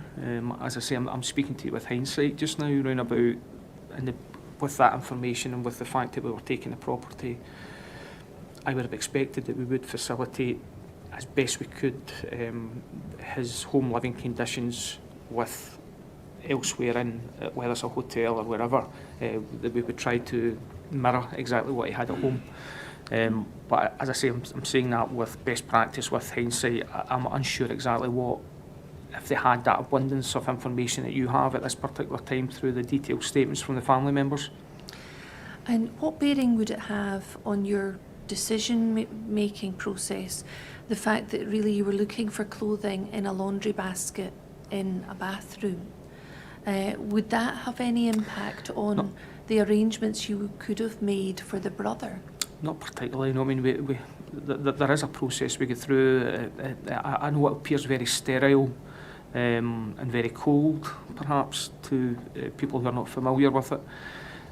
But it is about maintaining the integrity of any scene, that we would basically bring people from it. And as I say, I know it maybe does look unfamiliar and cold to people that are not familiar with the processes that are involved.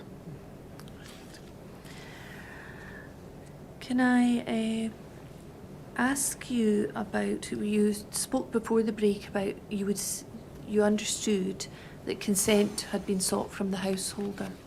Yeah. And that would be the normal approach in a situation like this. We've heard that Zaid Saheed's mother, she's an older lady, and that she lived at the address. She was in the house at the time the police arrived, but she didn't speak English. Okay. And my understanding of Mrs. Rashid's evidence, the sister, was that she was doing the speaking initially. Now, can you tell us what the normal procedure would be if officers come to a house? The intention is to seek consent to seize and search, or to search the property. If the homeowner does not actually speak English, how do they go about ensuring that they can get that consent to search? Yeah, so I mean, there's probably two ways for that. It can be facilitated through a family member, that we would explain what we were trying to do, and thereafter relay via the family member to the householder exactly what we were intending to do at that particular stage. And the second option is we have a cadre of on-call interpreters across the country. So through the interpreting services, we would just we would ask for an interpreter to attend at the location with the police, and thereafter be involved in the dialogue with the individual concerned. Right. So you would first of all facilitate it through a family member. Well, I said that there are options. That's an option. One or other. And how would officers satisfy themselves that it could be facilitated effectively through a family member? That would simply be a dialogue with the family member, saying, look, this is why we're here and this is the reason why we have to remove you from the property, and we're going to carry out a search. We'll get the property back to you as soon as possible, but this is the reason why. So there'd be an explanation of why they were being removed from the property? Yes.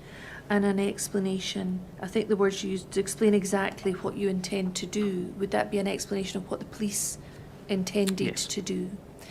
So in a situation such as this, can you briefly explain to the Chair what you would have expected officers, what information you would have expected officers to be sharing with the family? Yeah, I think really just the rationale, the background to the investigation, the relevance of their family member, Mr. Zaid, to the investigation, and the aspect of recent contact with Mr. Zaid, and the fact that we were looking at various options in the investigation at that particular time. But also to emphasise that Mr. Zaid was a witness, and that we were basically looking for their consent to search the property and recover, in particular, the clothing he'd on at the material time. So it would be something along the rounds of that. And would you have, we talked yesterday about evidence we've heard about notes being taken in notebooks about consent and signatures. Would you have expected a record to have been kept somewhere of the involvement of the family member, in this case Mrs. Rashid, in obtaining the consent from the homeowner, her mother? No, I mean, in general, that would be incorporated into the officer's statements, Right. that aspect of the dialogue and the consent being given. In 2015, and I think we've touched on this aspect of best practice about notebook notations, about the right to refuse, and by all means, that is best practice, and that is what takes place nowadays around anything we do around search of properties under consent. It wasn't as familiar with that process back in 2015. It was, a number of officers did do it, a number of officers didn't do it as such, but it is more common practice now that would simply incorporate part of either the statement taken or also or something in a notebook which would thereafter be signed as such. So that's the normal process nowadays around it. 8 years ago, it probably wasn't as, a lot of the officers weren't as familiar with that process as they are now. So the procedure itself you would have expected to be followed, but not necessarily a note of that within the statements or the notebook. Is that what you're saying? Sorry, could you repeat that? So you would have expected officers to go through the process of seeking consent, Yes.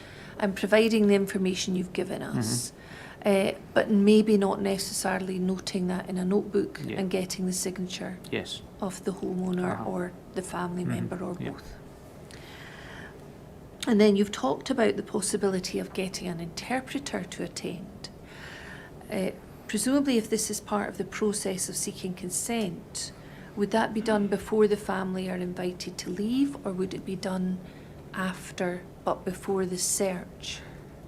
Ideally, whilst the family are still together within the house, we would look to get an interpreter to attend and explain exactly what we were planning to do. So again, the issue or potential issue was that would be around about timescales, how quickly we could get an interpreter to the house, and or was it better to be facilitated such as at one of the local police offices or at a hotel or a separate area that we could explain exactly what the intention was. So my experience of interpreting services are sometimes we get them very, very quickly, sometimes there is a bit of a delay. They're coming from various parts of the country, so I think it would be due to timescales what we would do. We heard evidence from one officer that they can use their radios to have access very quickly to interpreter services, so that they have someone effectively on the radio. Yes, who can assist. that's now. That's now. That's now. Was that available in 2015? Not that I'm aware of at all. No. So again, in terms of your awareness, I think you said before the break, as far as you were concerned, there was consent from the homeowner to carry out a search. Yes. And I wonder if I can ask you about some other evidence we heard about a suggestion that was made by Mrs. Rashid. She's given evidence about this, that she suggested that the family could stay in one room while the officers searched the house, that they carried out the search of the remainder of the house, because she was worried about the safety of her brother and where he would go. And then we also heard from Mr. Ahmed, who arrived at a slightly later stage. He suggested that the family could stay in the sitting room and have access to the kitchen and a toilet next to the sitting room, and offered that the police could do anything they want to the rest of the house. And he was told, no, we have to seal it and you have to go. And I wondered if you had any views about that suggestion, bearing in mind the situation with the brother. It's a completely reasonable suggestion. There's absolutely no doubt around that. However, I go back to my SIO role and about scene integrity and about best evidence. and a bit of accountability, exactly what you're recovering from that property. So again, the actions of the officers I deemed to be appropriate. We were unaware at that stage the relevance of Mr Zaid because of the altercation. As I say, the hypothesis was the deceased assaulted prior to coming to Hayfield Road, and that was a consequence which led to his death. So again, was Mr Zaid involved in that altercation? We knew that by his own admission he was, but how significant was that coming together with both of those? That may have led to an injury which was thereafter deemed to be fatal. So the actions of the officers at the scene, I think they're appropriate. The matter raised by the householders is extremely competent as well, you know what I mean? But I think that, well, I know from one perspective, as I said, it does appeal very sterile and cold, and that we're not taking into consideration the wishes of householders and other individuals, particularly when there is a disability or whether reasonable adjustments have to be made in respect to that. But it is it's a difficult decision you have to make, but in the end of the day it comes down to the integrity of the scene, the transparency, the accountability, how you can justify your actions around that. We put them all into one room and we go to the basket, for example, and the clothing's not there anymore, but they've moved it to the room that they're all in. So again, I know that never happened, and they were extremely compliant with us around things, but it's a judgment call. It's a difficult one sometimes to make around that, but it's done with the best of intentions for the integrity of the investigation, that you have that accountability and the integrity that you can stand up and say, look, we've done everything it was asked of us to do around us. We certainly have, we looked at this earlier, we have a statement from Stuart Houston that says you wouldn't need the whole house to be secured, that you can focus on what is relevant. Yeah. And at that time, in relation to the house, can you tell us what was relevant at that time? Well, from my perspective, the whole house was relevant.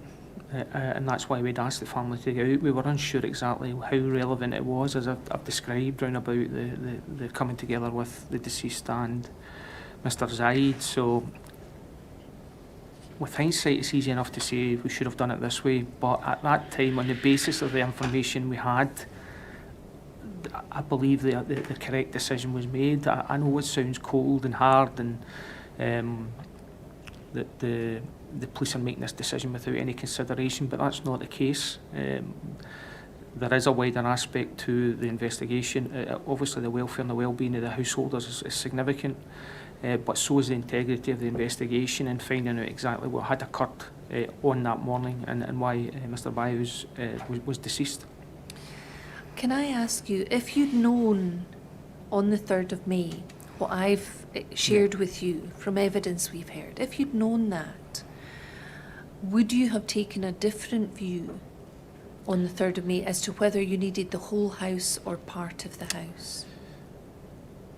I think with the extensive information you have given me now, I think we probably could have controlled it a bit better with putting the family into one part of the house, maybe under some sort of control measure with a police officer maybe present with them, for example. And carried out the search of the remaining part of the house may have been an option at that time, but as I say, that's a significant amount of information you've gave me around about that family unit, which I don't think, I certainly wasn't party to on the 3rd of May, and I dare say I don't think my officers involved in it may have been fully aware of the circumstances that the family were facing. Are you satisfied from what you knew that the officers who were there on the day were asking enough questions effectively about the nature of the brother's disability?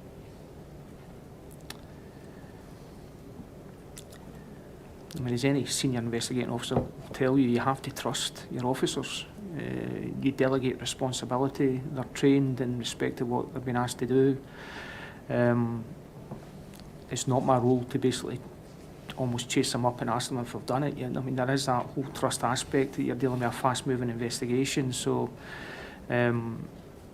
my expectation is that they're professionally trained police officers, detective officers, and I would have expected them to look at that as any trained detective would. Can I ask you about some other evidence we heard from Mrs. Rashid? She describes a significant number of officers arriving at the house, and again, was that part of your responsibility dictating how many officers went to No. You're obviously aware of the evidence that we've heard now.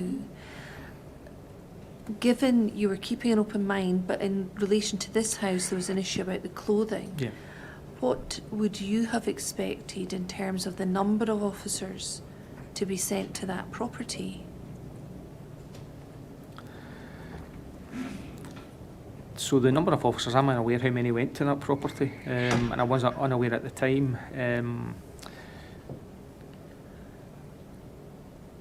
The number of officers we put to a property is really based on how many officers were required to control the property. That's the kind of basic measures that we would put in place around it, the rationale behind it.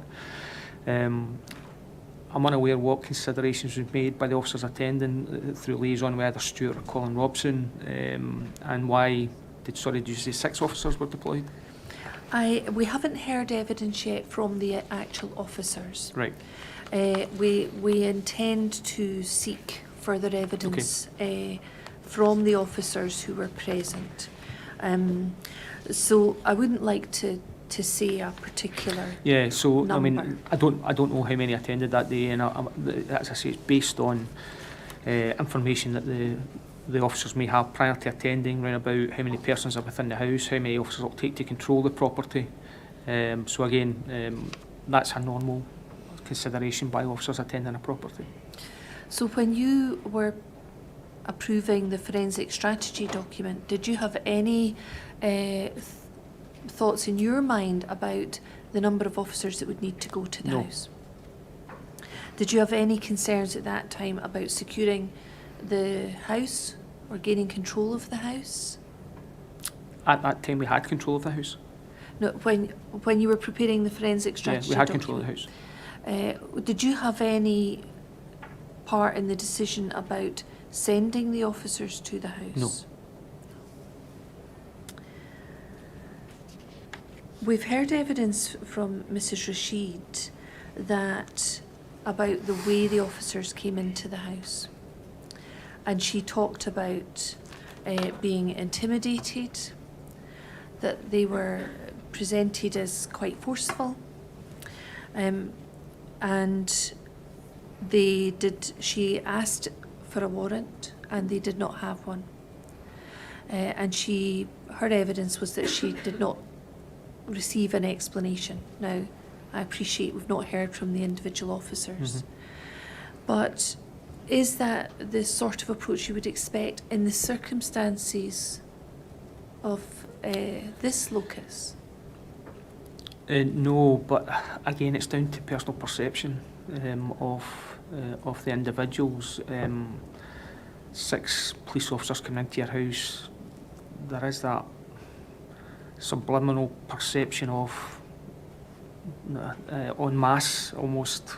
I could see why she's saying aggression almost around that, but and I think it would be the same for the majority of people. If 6 police officers come into your house, you would be a bit worried.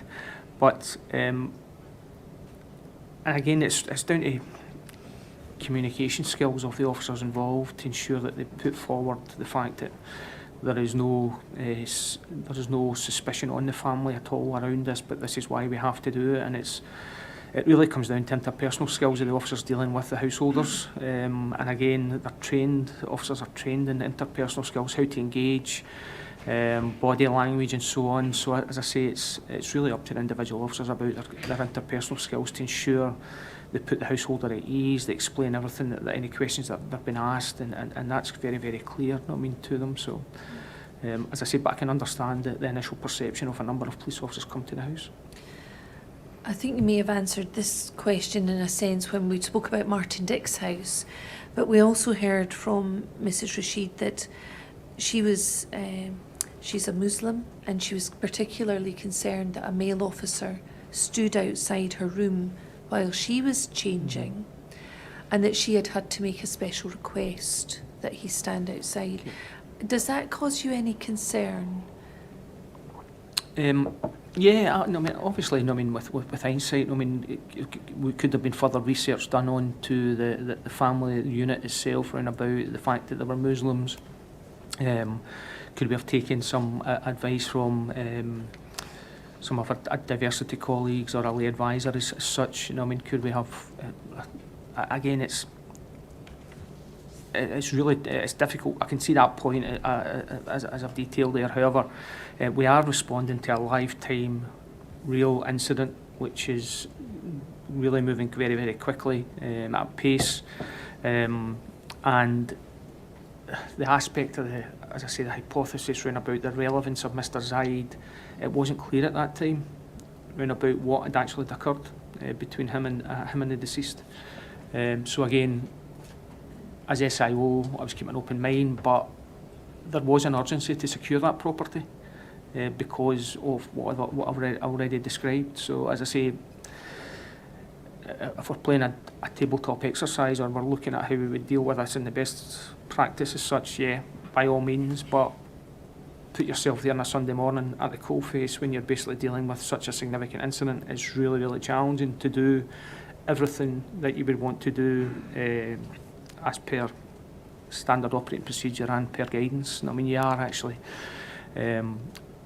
dealing with so many different challenging pillars of the investigation. That's only one of them that you're actually taking into account. You're talking about the officers being trained. As far as you were aware at that time, had they all been trained in issues of equality and diversity?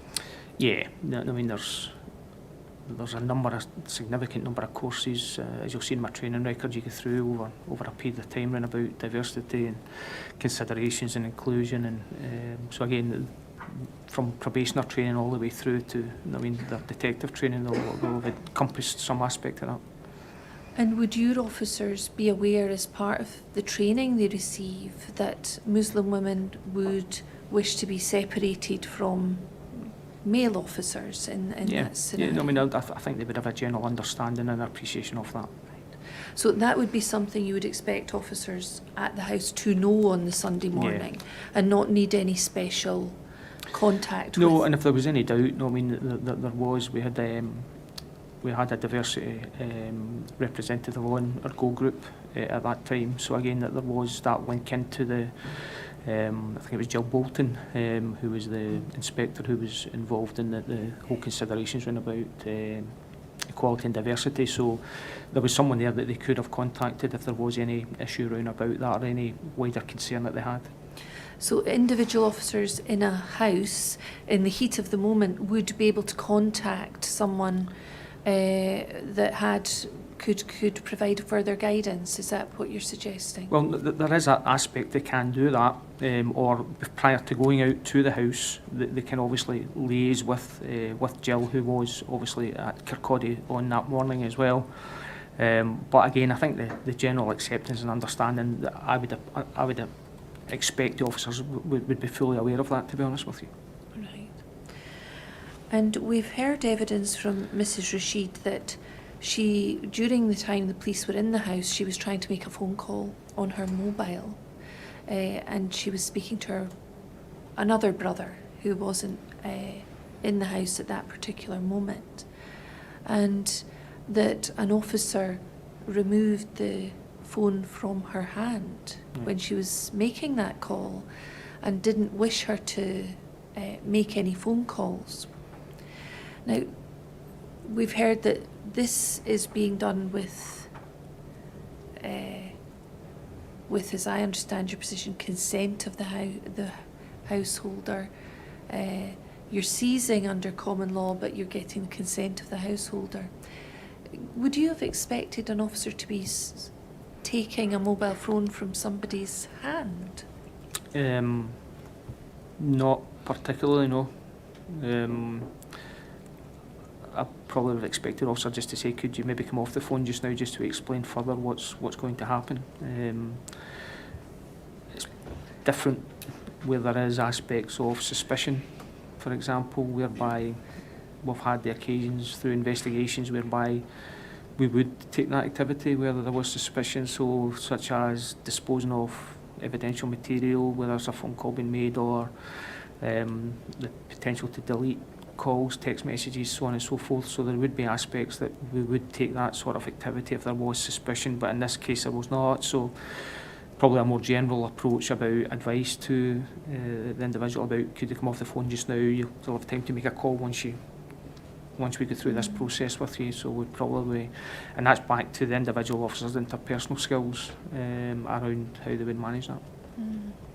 So if Mrs. Rashid had been under suspicion or had been a suspect, that might have been something that would be done, but you, as a witness, you No. would not expect that. No. Now, we've heard from Mrs. Rashid that after the family were moved from the house, that she had forgotten to take her breast pump, express milk for her baby, and they had forgotten to take medication, and her mum had forgotten to take medication. Again, you've talked about this in relation to Martin Dick, Yeah.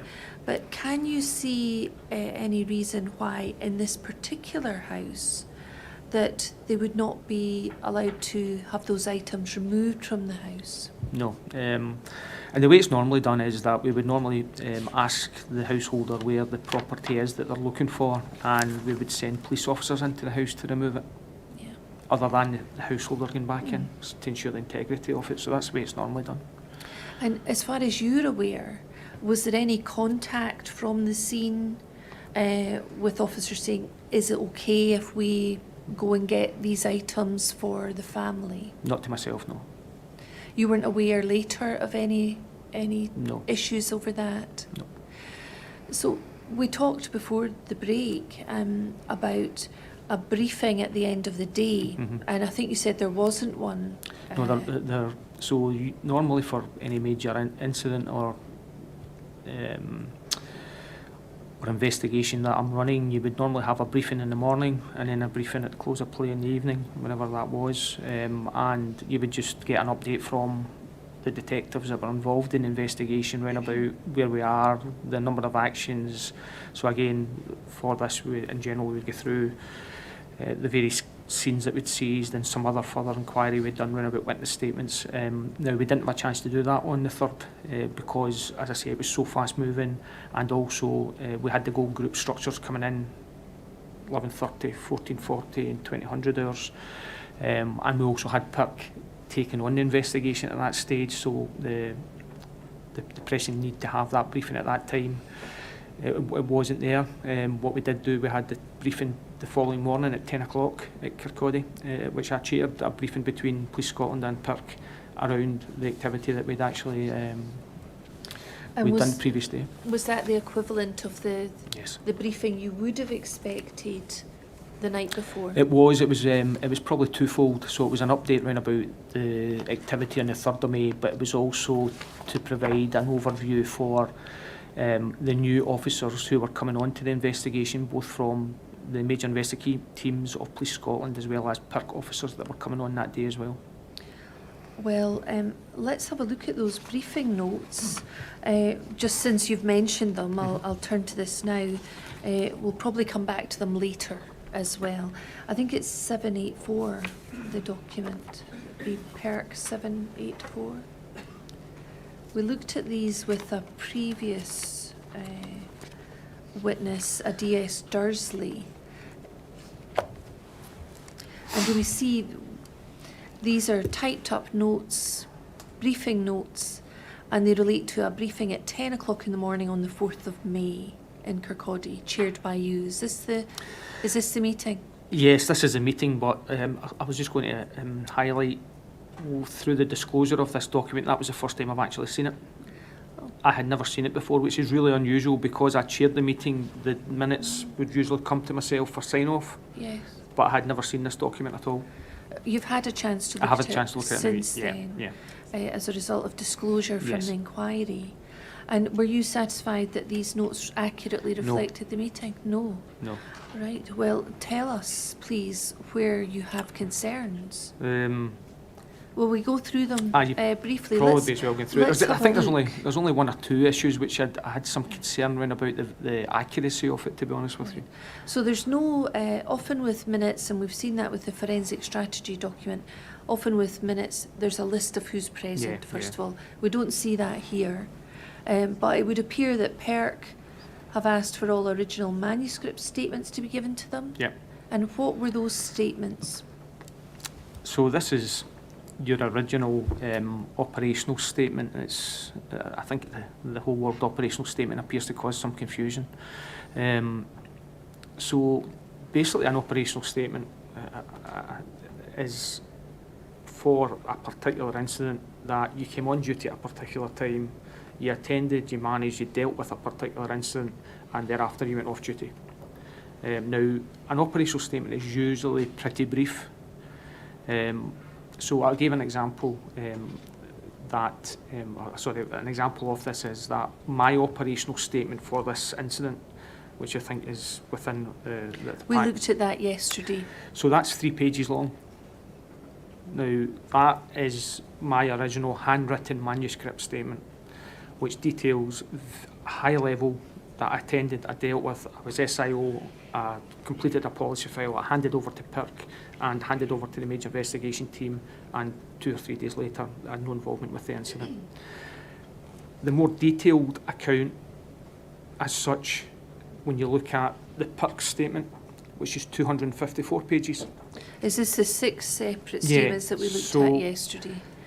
That whole manuscript statement is really a shortened version of actually what occurred, and usually does require further re-interview by either PERC or by the major investigation teams, if that makes sense. It really is completed usually before they go off duty, and handed to the incident room, and thereafter that is assessed, looked at by the incident room, and usually there's further actions around about, clarity around about certain points come from that original manuscript statement.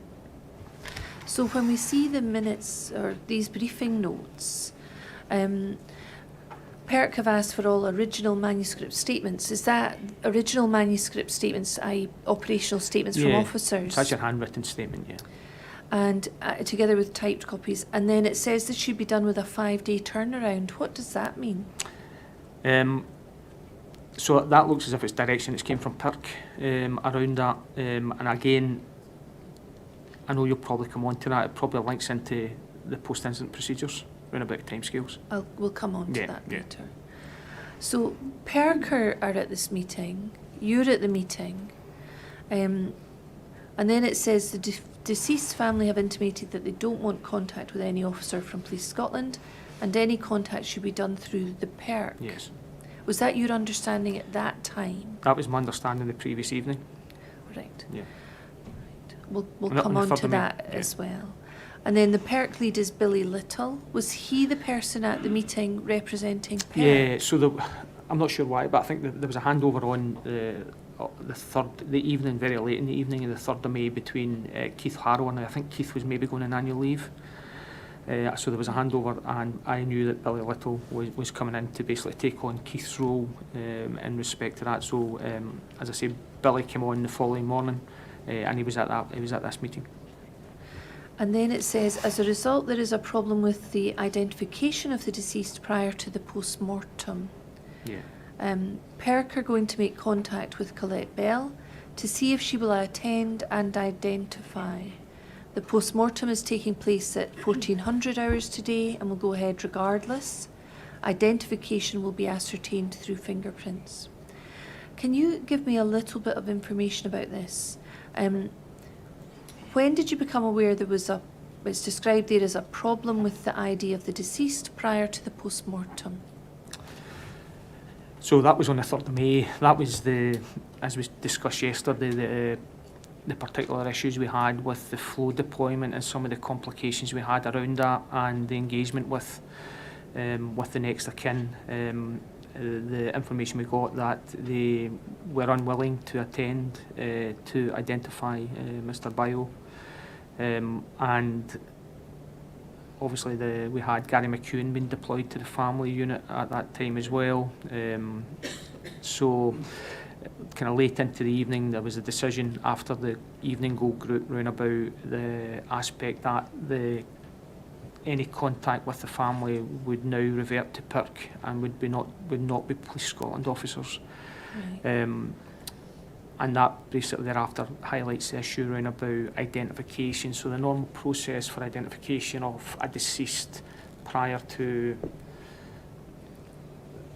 an unexplained death or a two-doctor post-mortem examination, which is carried out for unexplained suspicious homicides, would be for two family members to attend at the city mortuary and identify prior to the post-mortem.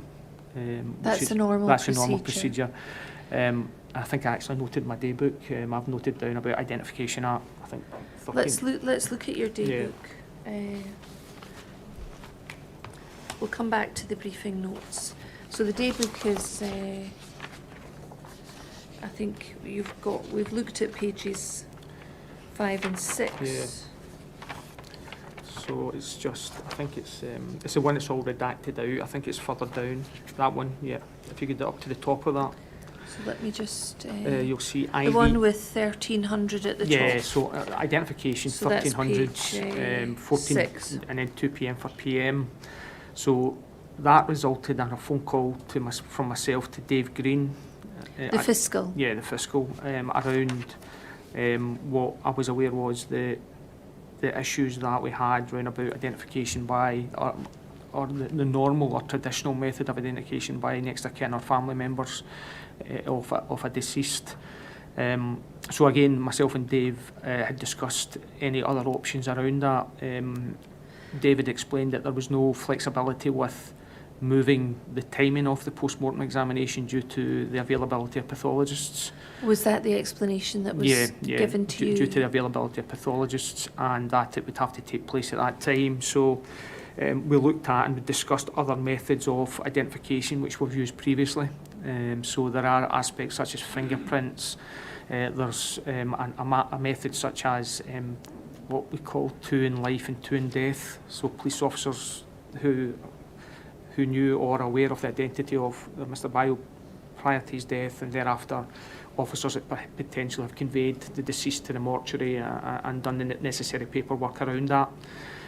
So again, there was discussion around a suitable method of identification which would allow the post-mortem examination to take place, and again that was directed by Mr. Green in his role as the fatality. We expect to hear more evidence from Mr. Green. So as I say, that aspect of the briefing note which you referred to coincides with my call to Dave Green and the aspect at the top there around about identification at 1300 hours. And I'm interested in the entry that says PERC are going to make contact with Colette Bell to see if she will attend and identify. yeah, is that back on the briefing note? Sorry, that's back on the briefing note, yes. If we can go back to 784, page 1.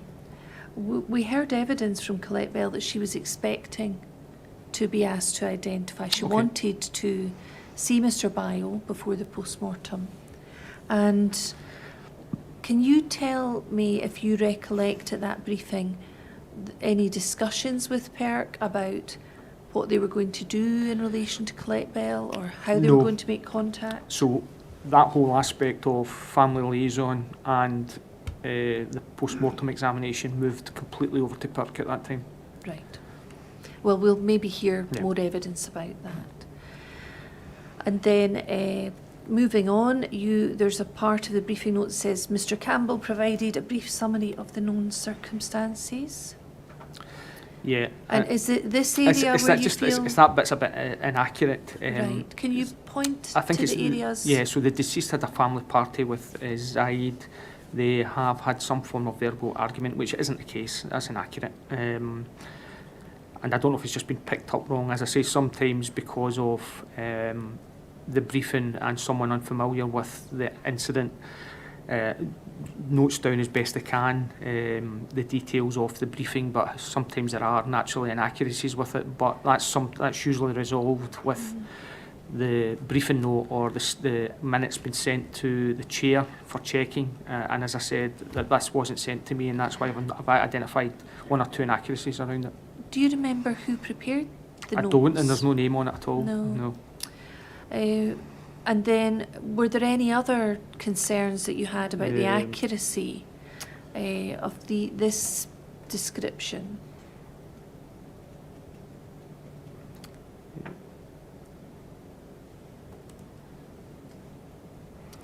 I think it was just it's further down. I think there was one further one. Right.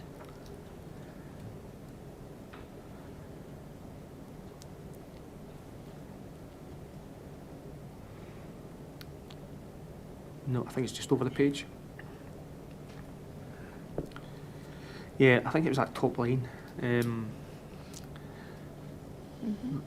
There is that's the UKB. Yeah, it's completely inaccurate. No, I mean, I wouldn't have actually. I don't know why I would have said that when we were quite clear. We knew who he was as such, who the deceased was. So there was I recall a general discussion round about notification to the consulate in respect to Sierra Leone nationals, and a discussion even around potential repatriation if that was going to be required by the family, because we were unaware at that time regarding what their intentions were. So that was mainly the discussion around that, but contacting UKB and the passport office is completely inaccurate. There's no relevance to that at all. So you think the minutes of this briefing where they mention the UK border agency and the passport office, you think that's completely inaccurate? There was a discussion for, as we've done on a number of occasions, I think it's actually in one of the Supts, that any foreign national who passes away on Scottish soil, there is a general expectation we will contact the consulate or the Foreign Commonwealth Office in respect of notification into that foreign state. So again, that's just a normal process for it. We've got an international unit based at Garcosh that we would normally go through to facilitate that. And again, we've got links into Europol and Interpol that facilitate that as well. So it's pretty normal, that course of events, but we would never contact, well, I wouldn't direct, why would we contact the passport office? It's totally foreign to anything we would do. I think you do mention the repatriation issue in your own inquiry statement. Maybe we could have a look at that briefly. Paragraph 403. So this is SBPI 256, and if we're looking at paragraph 403, you see here the whole aspect of repatriation and the religious aspects were discussed at the forensic strategy meeting. Yeah. We also discussed consultation with the Foreign and Commonwealth Office and the embassy or consulate representing the interests of Sierra Leone nationals. Yeah. At this initial stage, we were unsure if the body would need to be repatriated. It was general conversation around that and the religious aspect as well, that wider awareness of the diversity side of things. We knew from speaking to Colette that Mr. Bio was a Muslim, so we also had to consider the requirements and considerations of his religion. Further consideration was given about the family unit as such and how to engage with them. I'm interested in, you've mentioned this was part of a discussion at the forensic strategy meeting. Yes. If you have the minutes of that meeting, is there anything in the minutes that would help remind you what the extent of that discussion was? I mean, you've obviously got some detail in relation to the recovery of Mr. Bio's body. I think it was actually in the... There's mention on page 7 of 7 that due to the religion of the deceased being established as Muslim, this was to be considered in the recovery phase and highlighted to the Crown. That would be the removal of his body from Victoria Hospital to the mortuary for the post-mortem. Was there anything in the minutes that helps you remember No, this? but it was discussed at that forum. Obviously, we've highlighted it there. Highlighted it where? Sorry, just on the page you have up there. Sorry, is that the I'm just trying to get my bearings on This that. this is the minutes of the forensic strategy meeting. meeting. And those minutes, Yes. which are page 7 of 7, note that he was a Muslim. Yeah. So, so you're referring to consultation with FCO or the consulate? Yes, I Yeah. think the paragraph of your inquiry statement that I Yeah. read out talked about repatriation, discussing consultation with the Foreign and Commonwealth Office Yeah. and the embassy or consulate representing the interests of Sierra Leone nationals. Mhm. And you say at this initial stage we were unsure if the body would need to be repatriated. So Tell us about that discussion you had. So yeah, the discussion around that was, as I say, it's pretty normal for any death of any foreign national within Scotland that we would, as per, I can't. It's in one of the. I think it's an investigation of death Supt, but I might be wrong with that. But there is a reference to the fact that the consulate or the FCO, Foreign Commonwealth Office, should be informed of the death of one of their nationals. And again, that was one of the actions that came from that meeting on the 4th around that. As I say, that's pretty normal activity in respect of the death of a foreign national within Scotland. I'm interested in what prompted this discussion initially, because you had information from Colette Bell that they had been living together for a number of years in Kirkcaldy. Yes. That he worked in Kirkcaldy, he worked in Scotland, and that they had a child together in Kirkcaldy. And what prompted you as an officer to consider whether he was a national of another country? What was the starting point of even thinking about this? I was aware he was a national of another country. You were aware of that? And where had that information? That came from Colette. That was from Colette Bell. So it was Colette Bell that shared that information? Yeah. Was that with Mitchell and Parker, the officers who... And we also had further information held on police systems in respect of his nationality. All right. And so that is what prompted the contact with the Foreign and Commonwealth Office? So basically the aspect of repatriation, it was only a consideration because of the significant issues that emerged through our engagement with the family, that we could not have any dialogue with them around that, and that's basically why there was a wider consideration about anything that may emerge eventually that the family may want to consider or ask us to take on as such. So again, it was simply a consideration, it was nothing more than that. Was there any consideration given to discussing this with the family? Yes, so again, that aspect of family liaison moved completely over to PIRC on the evening of the 3rd of May, as well as a post-mortem. So that aspect completely went to the flows that the PIRC had identified that were, I think that the flows were actually at that briefing that morning, I recall. They were also I think they were at that briefing, yeah.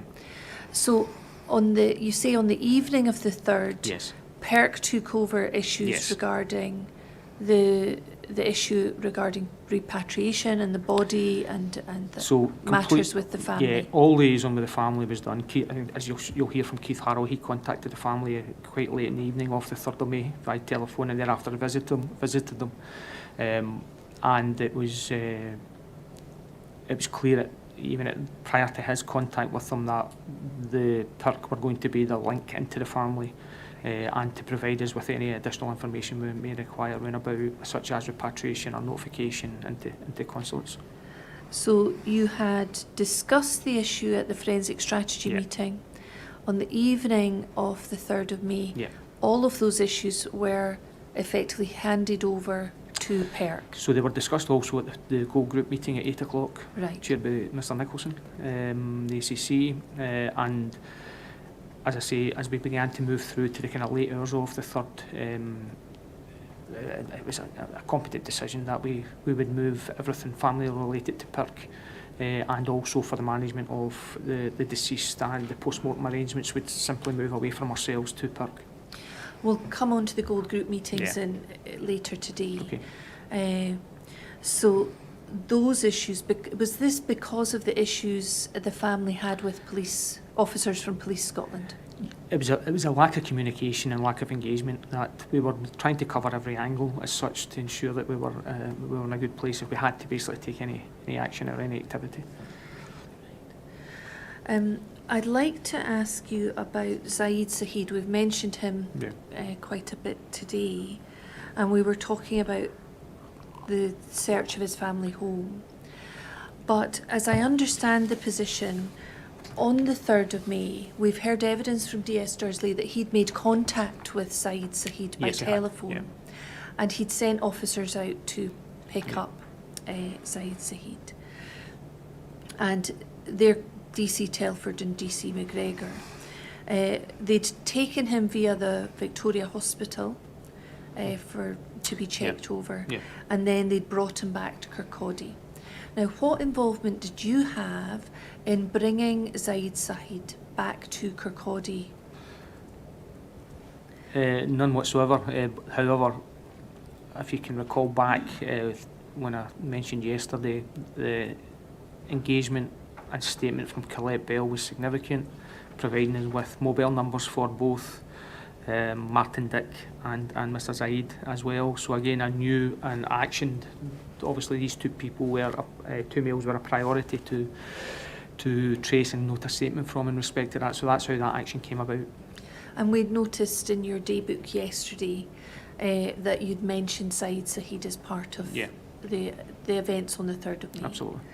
And then we have some evidence before the chair that he was brought back to Kirkcaldy Police Office at roughly around 2 o'clock in the afternoon, having gone via the hospital. That's right. Were you aware that he was in Kirkcaldy Police Office?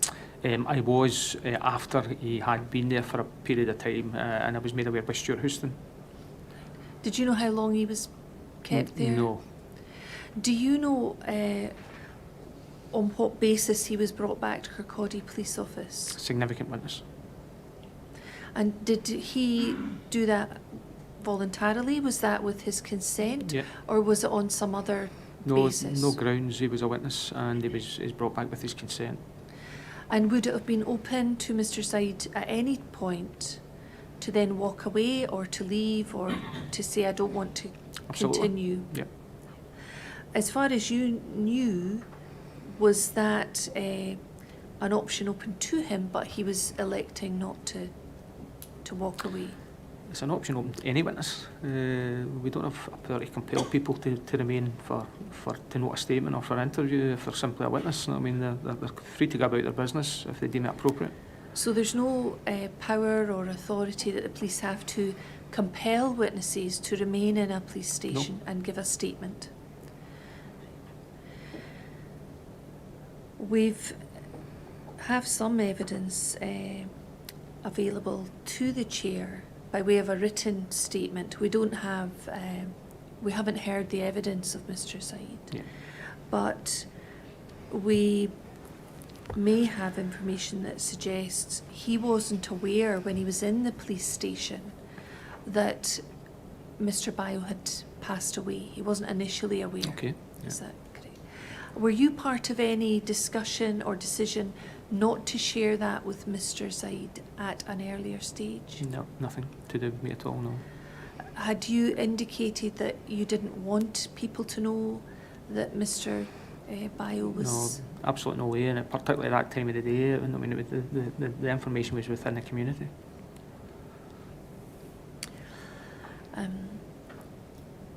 Can you explain, and maybe you've already answered this in relation to Martin Dick and Kirsty MacLeod, explain why his DNA was taken? Mainly for elimination purposes. We knew that he had that close contact with the deceased. We knew there was the physical altercation between both of them. So again, it would just to look for elimination purposes more than anything at all. And we may have some evidence available to the chair to suggest that when the information about Mr Bio passing away had been shared with Zaid, that he was very upset about that. We've heard they were good friends. And that Stuart Houston had actually spoken to him and persuaded him to remain Were you aware of that? I'm aware of that because Stuart spoke to me about that after it. When did he speak to you? It was sometimes, goodness, I think it was around about 6 o'clock, 7 o'clock in the evening. He made me aware of his engagement with Mr. Zaid.